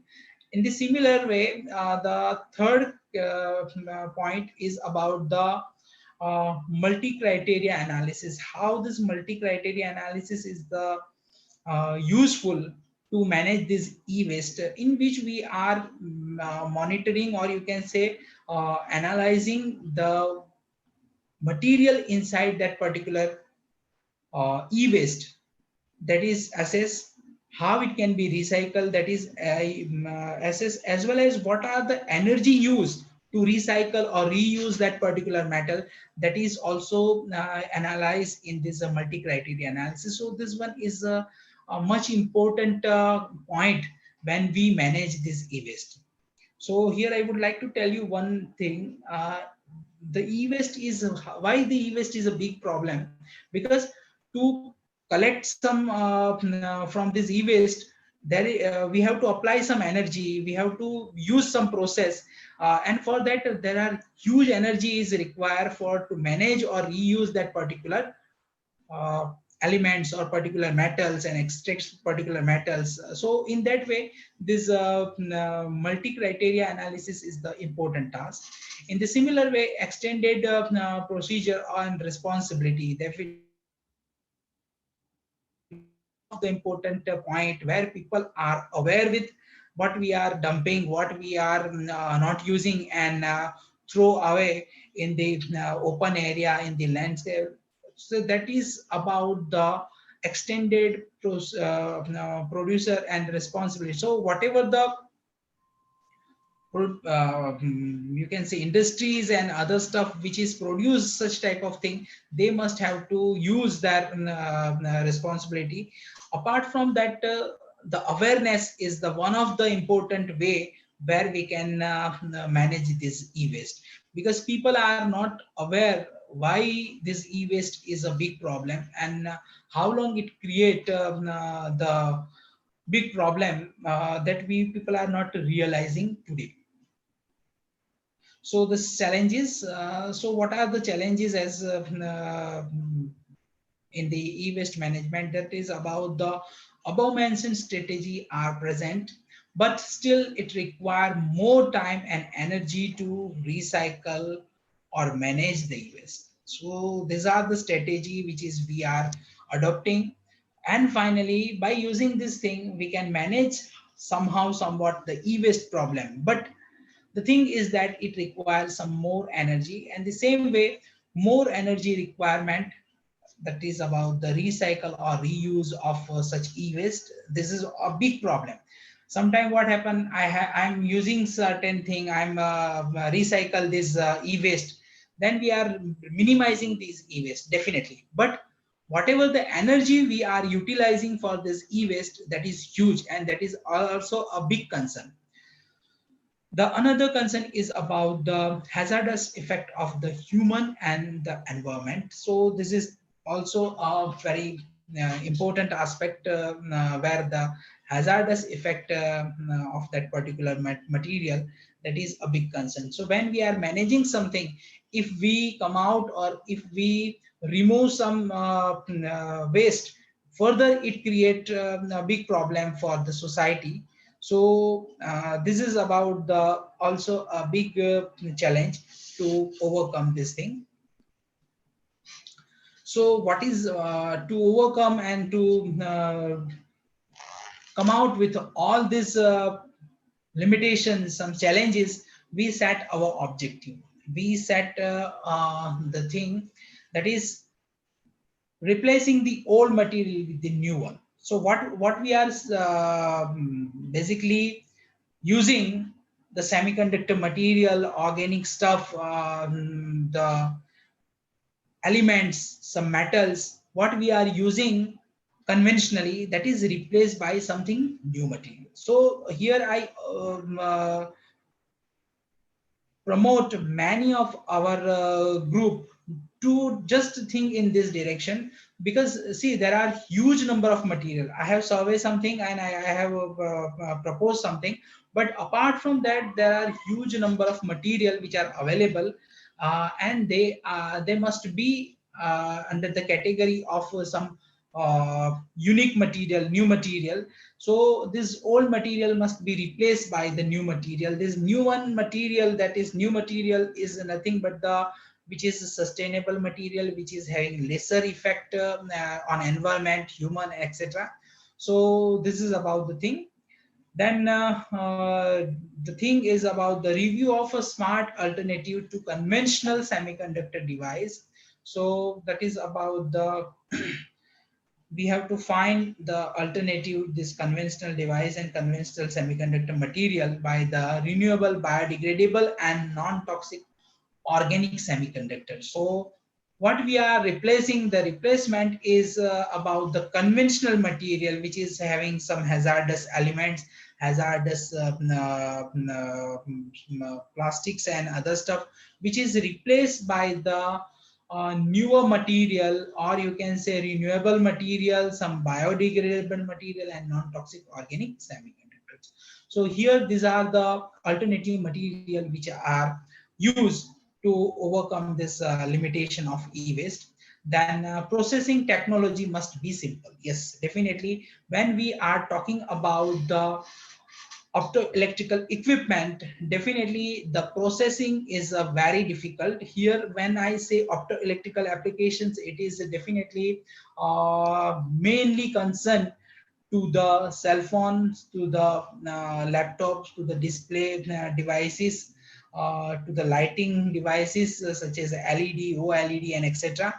So these things are mainly use the metal, which is process, and this process is also require a huge energy. So whatever the material we are propose here, that is further we propose as well as we review something that is having the lesser process or processing energy required for processing is very less as compared with the conventional material. So whatever the processing technology must be very simple. And I must add one point is whatever the technology for this processing must be energy efficient. So if the processing is require some huge energy, so that is further a meaningless thing.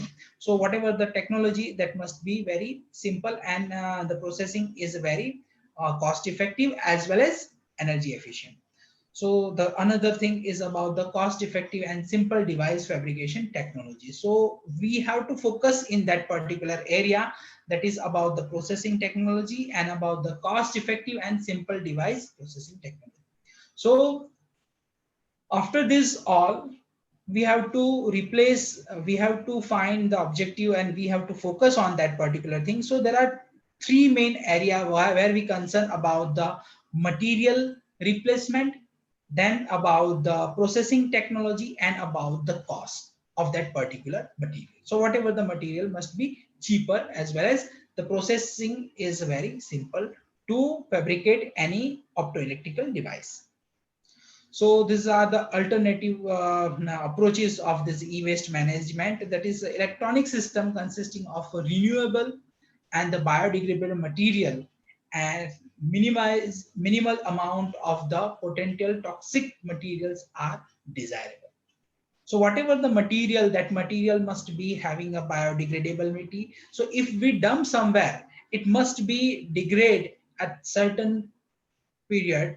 Within the certain period, it must be degraded. It also having the non-toxic effect. The toxic effect is not much serious as compared with the conventional one.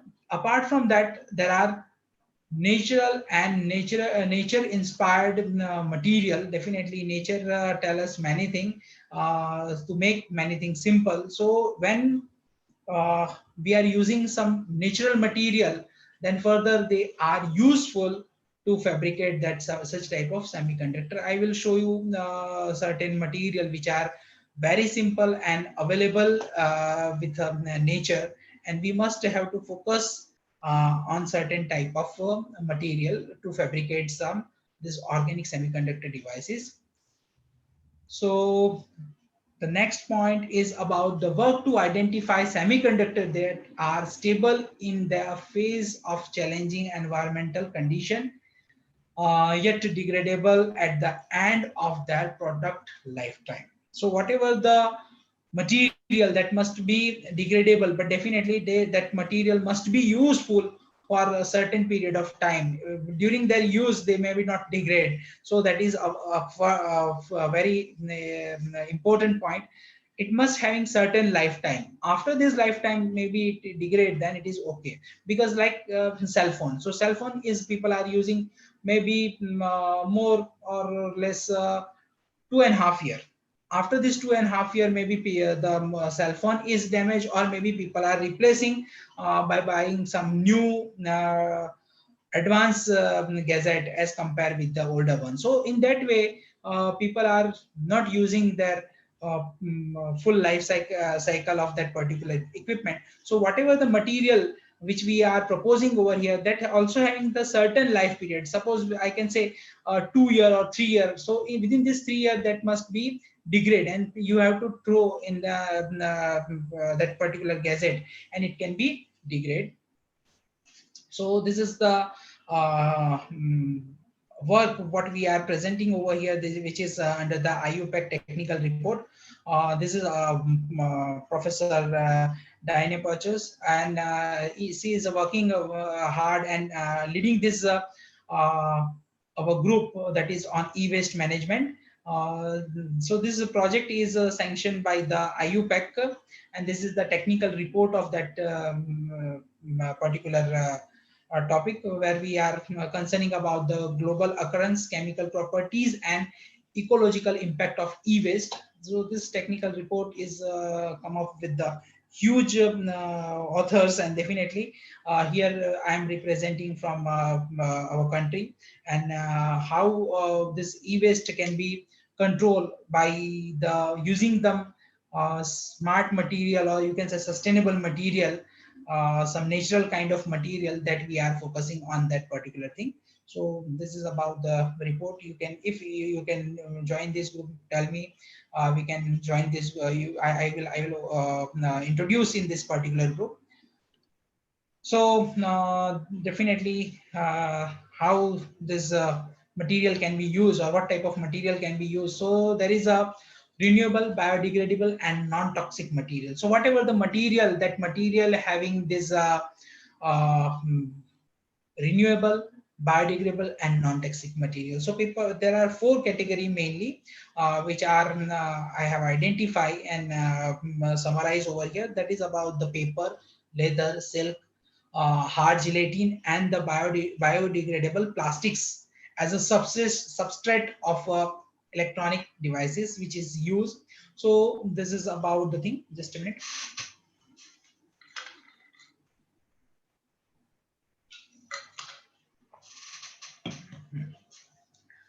So the second material, which is about the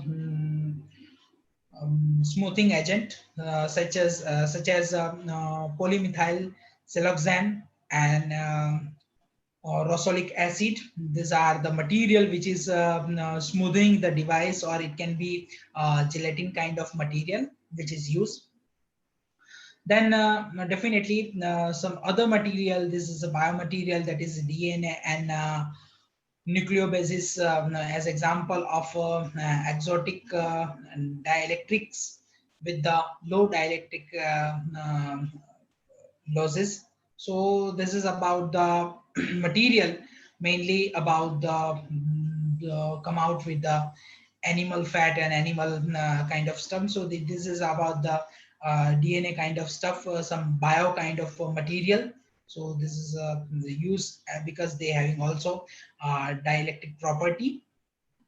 Then the fourth one is about the natural and nature inspired and common commodities. The semiconductors are also under that particular area, which is used in the organic semiconductor. So these are the 4 categories which are more concernly degradable, some of that renewable, and definitely non-toxic as compared with the conventional semiconductors. So these are the papers-based materials which are published by in the advanced functional material by this author. So they promote the paper-based material which is used for a cycle, and we can use a different fabricate the different gadget by using this process. So here see, they are using the different processes of this on this paper substrate. Basically this substrate is used in the semiconductor, that is mainly on the glass, and that glass is you can say coated by the indium tin oxide. So that type of material are used in the conventional one, and even the silicon based material are used, which are very costly, which are very expensive, and definitely when we recycle, we have to use this particular silicon which is coated on that particular substrate. It require more energy to extract that particular silicon or particular metal. Even the gallium arsenide and other semiconductor are also used, that is a different p type and n type of material which are used. They are also suffering with the same problem when we are going to extract from this chip. That is very difficult. That is using on the plastic, or sometimes which is used on the ITO. That is difficult to scratch and difficult to extract that particular metal from that substrate. So here this is about the substrate which can be replaced by this material. These are the photo which is showing about the organic field effect transistor. So this transistor, as we know, the transistor is the one of the important tool in the any electronic equipment. So definitely they have this paper based substrate and some of the leather based substrate which is used to fabricate the device of organic field effect transistor. So this is also a very useful technology where people are using such a substrate. Even their you can say recycle process is also very efficient. So I hope I have a time. So commercially available degradable polymers like Ecoflex, then BASF. So that is also nothing but the one of the, you can say, polymer which is mainly degradable with their time cycle. So at that type of biocompatible hard gelatin capsules and even edible caramelized sugar as a substrate in the organic field effect device, field effector devices or transistor which is used. So that type of biodegradable polymers are used where it is named by different way. So that type of material is also used to fabricate the substrate for this field effect transistor. Some hard gelatin fabricated from this pork skin and even born with the various additions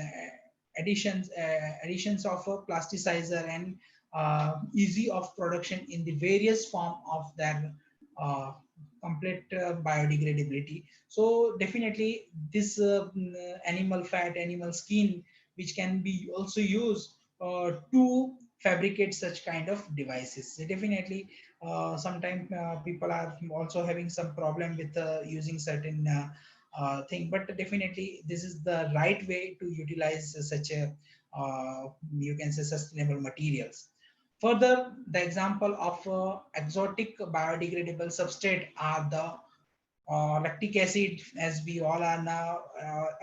Apart from that, this is about the polyglycolic acid and the other collagens. They are used as a substrate in the many devices. So this is proven and that can be used for a device. Definitely there are some limitations, but now people must have to focus on such kind of material, such kind of thing, that to improve the quality of their life, or you can say quality of the material as well as quality of that particular gadget, that can be improved by research only. Okay, so we have to focus our concern about that type of material. That is the important aspect. So this is the see one of the example of luminescence based LED which is fabricated by this bio LED. So this is about the material which is generally, just a minute, this is about the different material and this is about the bio LED. So how it is compared with the inorganic material, that is that we are going to showing over here.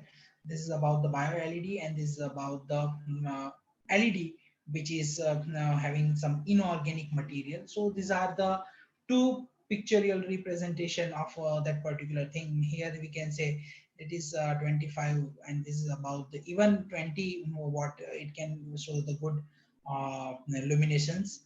So this is the thing which is used. So replacement of the older material, conventional material, or the, we can say, the material which are having the limited source by the some biodegradable material, as well as naturally occurring material.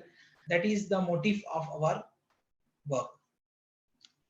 So some other natural material which is used, definitely, as maybe people are aware with, these are the natural material, like this is about the corn, or the raw material which is come out from this corn, and about the sugar cane, some about the vegetables and other stuff. Some is about even from the milk and other thing. Definitely there are few things, and even there are many things which are mainly focusing on the edibles, and the government is restricted somehow according to certain law of not using such a type of thing. But definitely this is not used as it is, but there are some, we can say, the cane sugar, the whatever the waste generate from this cane sugar, that can be used. Even some plant which is unwanted, that can be also used. Some even like some aloe vera kind of plant and other stuff, that can be also used, which is having the dialectical property, and that can be also use some fish oil, which is generally generated with the fish, or by cleaning of that particular fish. So that type of things are used, and by using this use of that particular thing, we can use that particular materials to fabricate the certain device, which is you can say nature and nature inspired devices. Yes, so this is the one example where the name of this about the plant which is having this semiconductor, that is indole, and even the substrate we can use, that is about the cell, that is people are known as some the name maybe that is all known as a silk. Even this aloe vera plant, that having this organic name, that is also having the very good dialectical property. This indigo is also having the very good semiconductor property. This one is also having very good substrate. So we can use this is as a substrate on which this layer by layer structure can be fabricated by using this dielectric material. There's a semiconductor material, and we can fabricate the device or chip like this one. So this is a good article which is published in the materials today. So if you are interested the full story of that particular thing, then you can go through this paper. Definitely such type of initiative must be taken by the young researcher and students. Specifically, I'm talking about the student. You have to think in this direction to change the mindset of the other people in the society. Because if we think something about the using certain new material, then we can save the environment, we can stop this e-waste problem and other stuff. So this awareness is also important. So these are the material chemical substances which are mainly responsible for this. These are the material which is mainly occurrence in this plant and other stuff, which is used as a polymer substrate and the polymer material for fabricating this device. So now onwards, I'm focusing my work towards this e-waste management. So what we are replacing, what we are you can say older material which can replace by the newer material. So we are designing certain organic molecule having the luminescence tendency, some ligand based molecule to fabricate certain complex and develop a different kind of organic light emitting device with using the cost effective and environmental friendly metal like copper and zinc, which is replaced by the other heavy metal like iridium and other stuff. So these are the work done under this project, which is sanctioned by the New Delhi government of India, that is about the scheme of young scientists and technologists. So this work is what we are presenting over here, that is published in the Luminescence journal in the 2017. So there are a huge number of these ligands are synthesized. So what we are replacing in that particular, you can say, periodic table. So what we are replacing, this is about the heavy element which is used under that particular category, where this European material is used. Sorry, European material is used. Even some other precious metal is used under that particular fabricating of organic light emitting diodes, which is iridium. Some lanthanide based material are used. Even these all materials are having a very negative effect. Even this iridium, platinum, even osmium, that are also very costly and also having some negative effect, specifically this osmium and iridium. So what we are proposing, what we are replacing this metal complexes with the other metal, which is a very eco-friendly material, which is zinc metal. So by replacing this heavy metal with the zinc, we are fabricating certain material, we design certain material and fabricate certain gadget. So here this is about the story of some certain zinc molecule. So these are the zinc material which are proposing by certain scientists, definitely. These are the progressive research and in this area. People are now focusing on that zinc kind of material. Why? Because of it are very cost effective, environmental friendly, and whatever the device generated with this material is also degradable over a period, over a certain use of a time. So these are the important aspect, and that is why we are focusing to develop certain materials in our lab and demonstrate their organic light emitting diodes and fabricate their device and assess their efficiency and other properties. So these are the very conventional compound, which is the, you can say, pioneer work appeared, definitely, which is the remarkable thing. But these all are the homoleptic complexes. So what we are proposing over here, that is heteroleptic complexes. Heteroleptic complexes is nothing but the complexes which having the two different ligands. So what we are tuning the electrical as well as optical property by tuning this two ligand, by changing this two ligand. So here, whatever the gap we are finding within this work, whatever the design of this molecule, that is complexes having the homoleptic complexes. But what we are proposing, it is about the heteroleptic complexes, which is more efficient, as well as it also having the good luminescence, and this is about the data which is appeared under the publication of organic electronics. So the any molecule for our definitely some young people and for students, I will like to tell you, any material if you want to use in organic light emitting diodes, then you have to find three things. One is about the luminescence of that particular material. If it showing some luminescence, then it is the preliminary aspect you are the preliminary requirement is about the luminescence.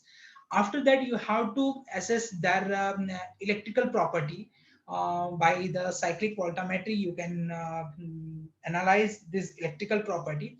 So then you can judge their two sites, which is known as HOMO level and LUMO level, that is the highest occupied molecular orbitals and lowest unoccupied molecular orbital. So this is about the this HOMO and LUMO level are important. From that we can get the band gap of that particular material. So definitely semiconductor material is having the smaller band gap. So whatever the band gap is also much important for this type of material. After that, we are judging the chromacity of that particular emitters. So in which area basically the emitters are emit the radiation, that is important. So here you can see this one area where it is lightly yellowish green type of area.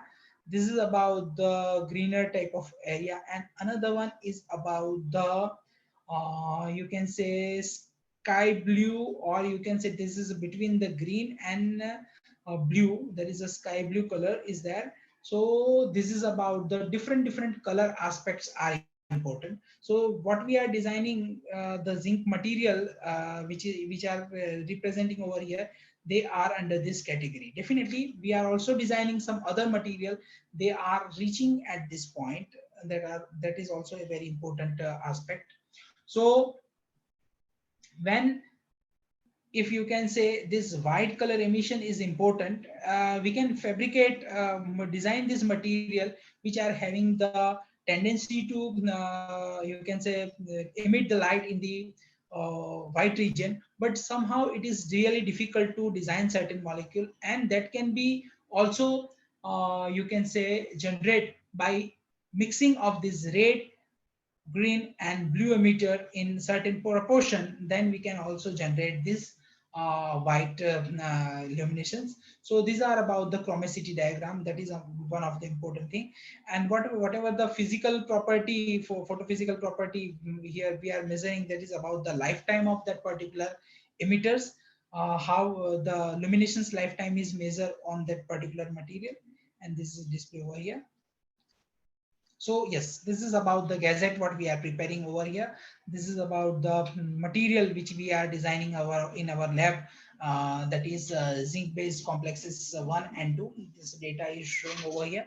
So this is about the chromacity, and what we are using, this is about the, you can say different EQE level, and different molecules are having a different light is emitted. So our objective is to develop a white OLED by using this zinc material. That is our objective. Definitely, as far as we are in the progress when the milestone is concerned, and this is about the thing. This is about the EQE level. Definitely, EQE level is less as compared with the other conventional material, but definitely if I tell you the processing of that particular material, this is very energy efficient. That is the solution process. We are coat all this thing on for fabricating the device. See here, this is the pictorial representation where I showing you the green color of the LED. Definitely this is not come or on with certain plant. This is joint with the battery, and the turn on voltage is around 3 volt, but the color is similar to that greener material which is of that particular plant. So this green color, the pure green color which is achieved, that also we can showing with this chromacity diagram. So this is about the device property with a different proportion of that particular metal. We are fabricating the different devices, and we can judge the efficiency. So the turn on voltage is also less as compared with the previous one, and this is about the data. So this is also having this greener and other type of different color of illuminations. These are the photograph of device. Here I would like to tell you something which is definitely not, I can say, a green, but this is a good red color emitter which we publish in organic materials. That is about the iridium based molecule. Definitely this light red color the picture is showing over here. This is not a exact red color, but definitely if you see the device that emit the radiation that is completely red color with the good chromacity and good CIE coordinates. So this dopant is iridium based molecule, but definitely here I would like to tell you this iridium is now replaced by the Zn, and what we are fabricating the other red emitter by using the same thing that is working in the progress, and by replacing this iridium with zinc, the redness is less, but definitely by certain device architect we can develop that red color. So if I compare, definitely this disadvantage of this metal, which is iridium based precursor, that is if I compare that is 19,000 per gram this price is, and about we compare the Zn precursor that is 700 rupees per kg. Okay, so you can see the difference in the cost. Even this material is environmental friendly, is also having the good yield. So if we compare the 3D and 4D lanthanide and actinide series, there are the disadvantage of that metal. There are very precious metal, there are limited resources is available. So here what we are focusing and what is my main concern to all of us, that we must have to think something different, and that must be having a more efficient, and it requires some more aspect of research and other stuff, but definitely we can come out with the material which is very newer as compared with the older one. Okay, so these are the traditional, just a comparison by traditional electronics and biodegradable electronics. So just for your awareness, these are the metal are traditionally used, and the biodegradable materials which are used is about the thing. So whatever the gold, that is also in both the category. Silver is there. Chromium, that is not good. Lead is also not good. Sometimes copper is good, but that is also the extraction process is very important. So that is all this thing, that germanium and arsenide based material. So this is about the inorganic materials which are used, and this is about the organic material which is used. So here the more focusing area that is about the organic material, that is carbon based material, that carbon dot, carbon nanofiber, that all aspect is very important.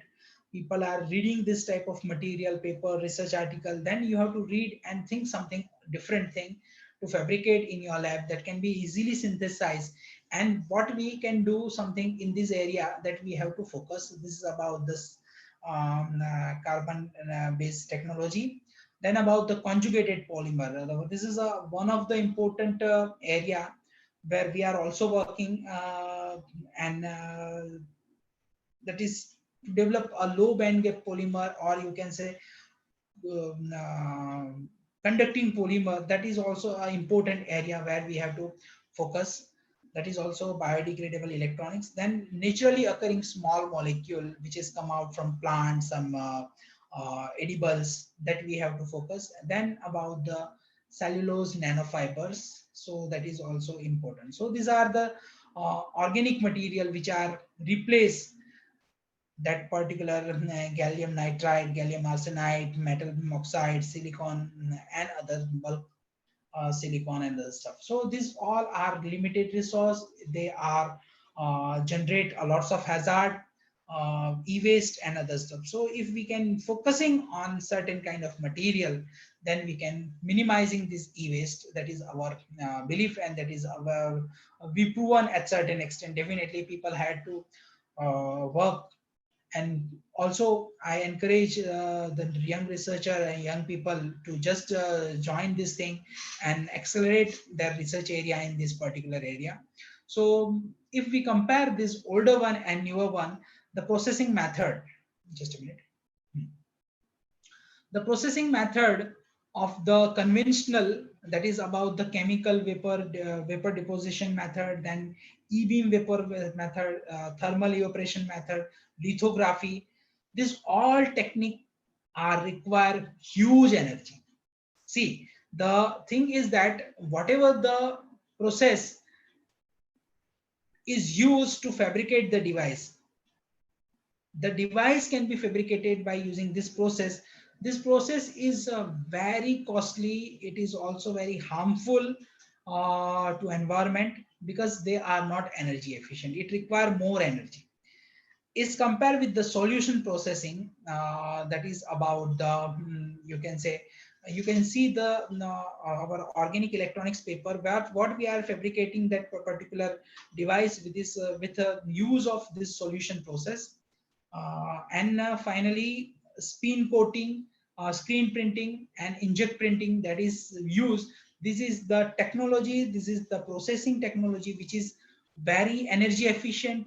They are less energy is required and very simple process. Okay, so these are the process which is more useful if you want to save the environment and save the energy. Then degradable, definitely there is no chance to degrade this traditional electronics material. Definitely here what we are designing this material is degrade over a certain period, but definitely for their lifespan it must be secure that within this time it must be not degrade. That must be important. So you have to chosen the material that having certain life period. So if it is having the 8-year, 7-year, 6-year, then it is okay. If it is having if they are not degraded at all for their lifelong, then it is not useful. Okay, so this one parameter which is also important.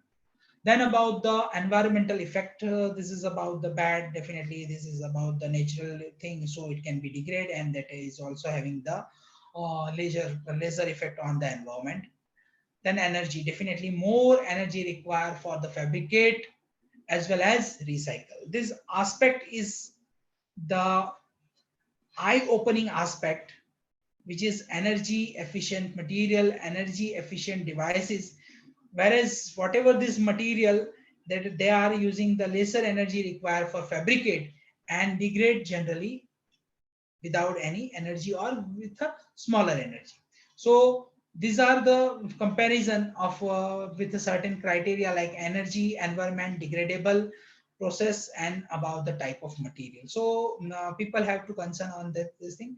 Lastly, I would like to represent my this brief of our work, which is on zinc type of material. We are also doing something about the theoretical chemistry for develop this material. And finally, these are the device which is having bluish green color. This is about the pure green color, and this is about the CIE. Our objective is to develop a white LED, OLED definitely. So lastly, I would like to thank Professor Daine and IUPAC project to give me opportunity for showing this certain data of that particular project. As well as I also thankful to New Delhi DST, definitely Scheme for Young Scientists and Technologists, to provide me a financial support. I am also thankful to my head of the department to providing basic infrastructure and lab facility for this one. And finally, I thank to all for your present and listening my discussion. I am thankful to Professor Gunnule for giving me opportunity to give this discuss my research with you all people. Thank you for your attention. If any question, I am happy to answer you.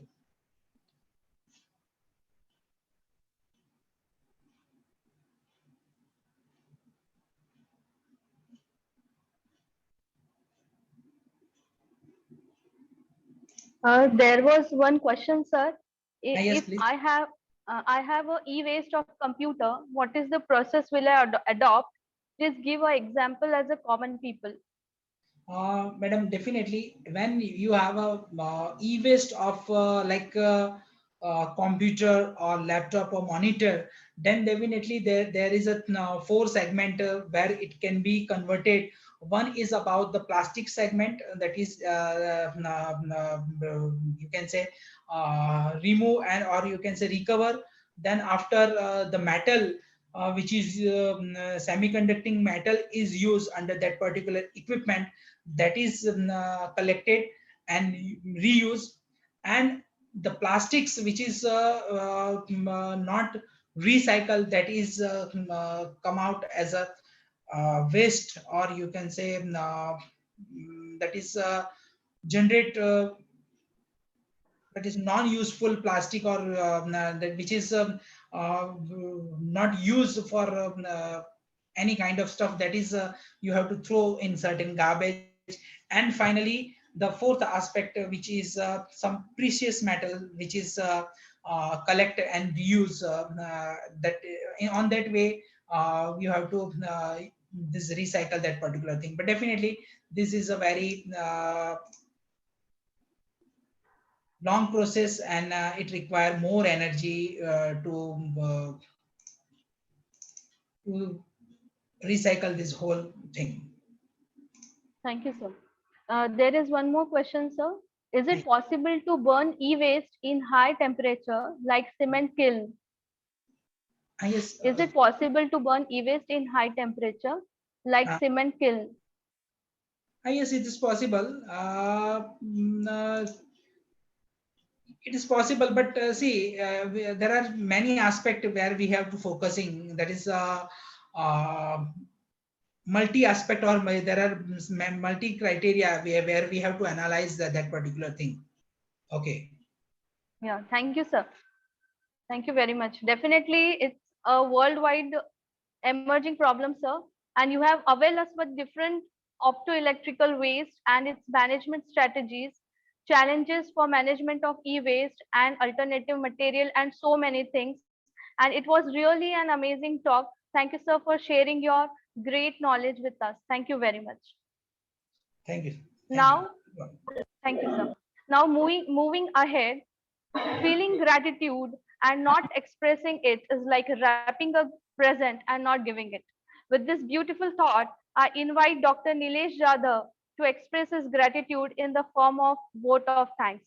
Over to you, sir. Okay, sir. Madam, I am audible? Yes, sir, you're audible. Okay, okay.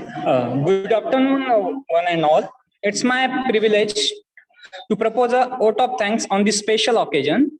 I, Nilesh Jadhav, on behalf of the Department of Chemistry, extend a very heartfelt thanks to the honorable speakers. I would like to thank our distinguished speakers, Professor Ponnadurai Ramaswami, sir, for making an excellent presentation on the topic of computational chemistry and its application in pharmacy and drug development. Sir, your lecture will be really helpful to the audience. Thank you, sir. I also thank our speaker, Dr. Kiran Kumar Surti, sir, for his valuable talk on the topic of greener luminescence-based molecule for opto-electrical application to overcome an e-waste problem, which make this event interesting and meaningful. I would like to express our profound gratitude to our respected principal, Dr. S.K. Naveen, sir, for his support and encouragement. Lastly, I also thank to all the participants for their active participation. Now, I declare that the today's session is over. Thank you. Thank you once again. Over to Dr. Veena Mishra, madam. Thank you, sir. With this beautiful thought, at the end of this wonderful day, I hope you will be parting with a full package of knowledge. On behalf of organizing committee, I will take your leave and ensure you that with new topics and package of knowledge, we will meet tomorrow at the same place. Till then, take care and stay safe. Namaste. Thank you very much.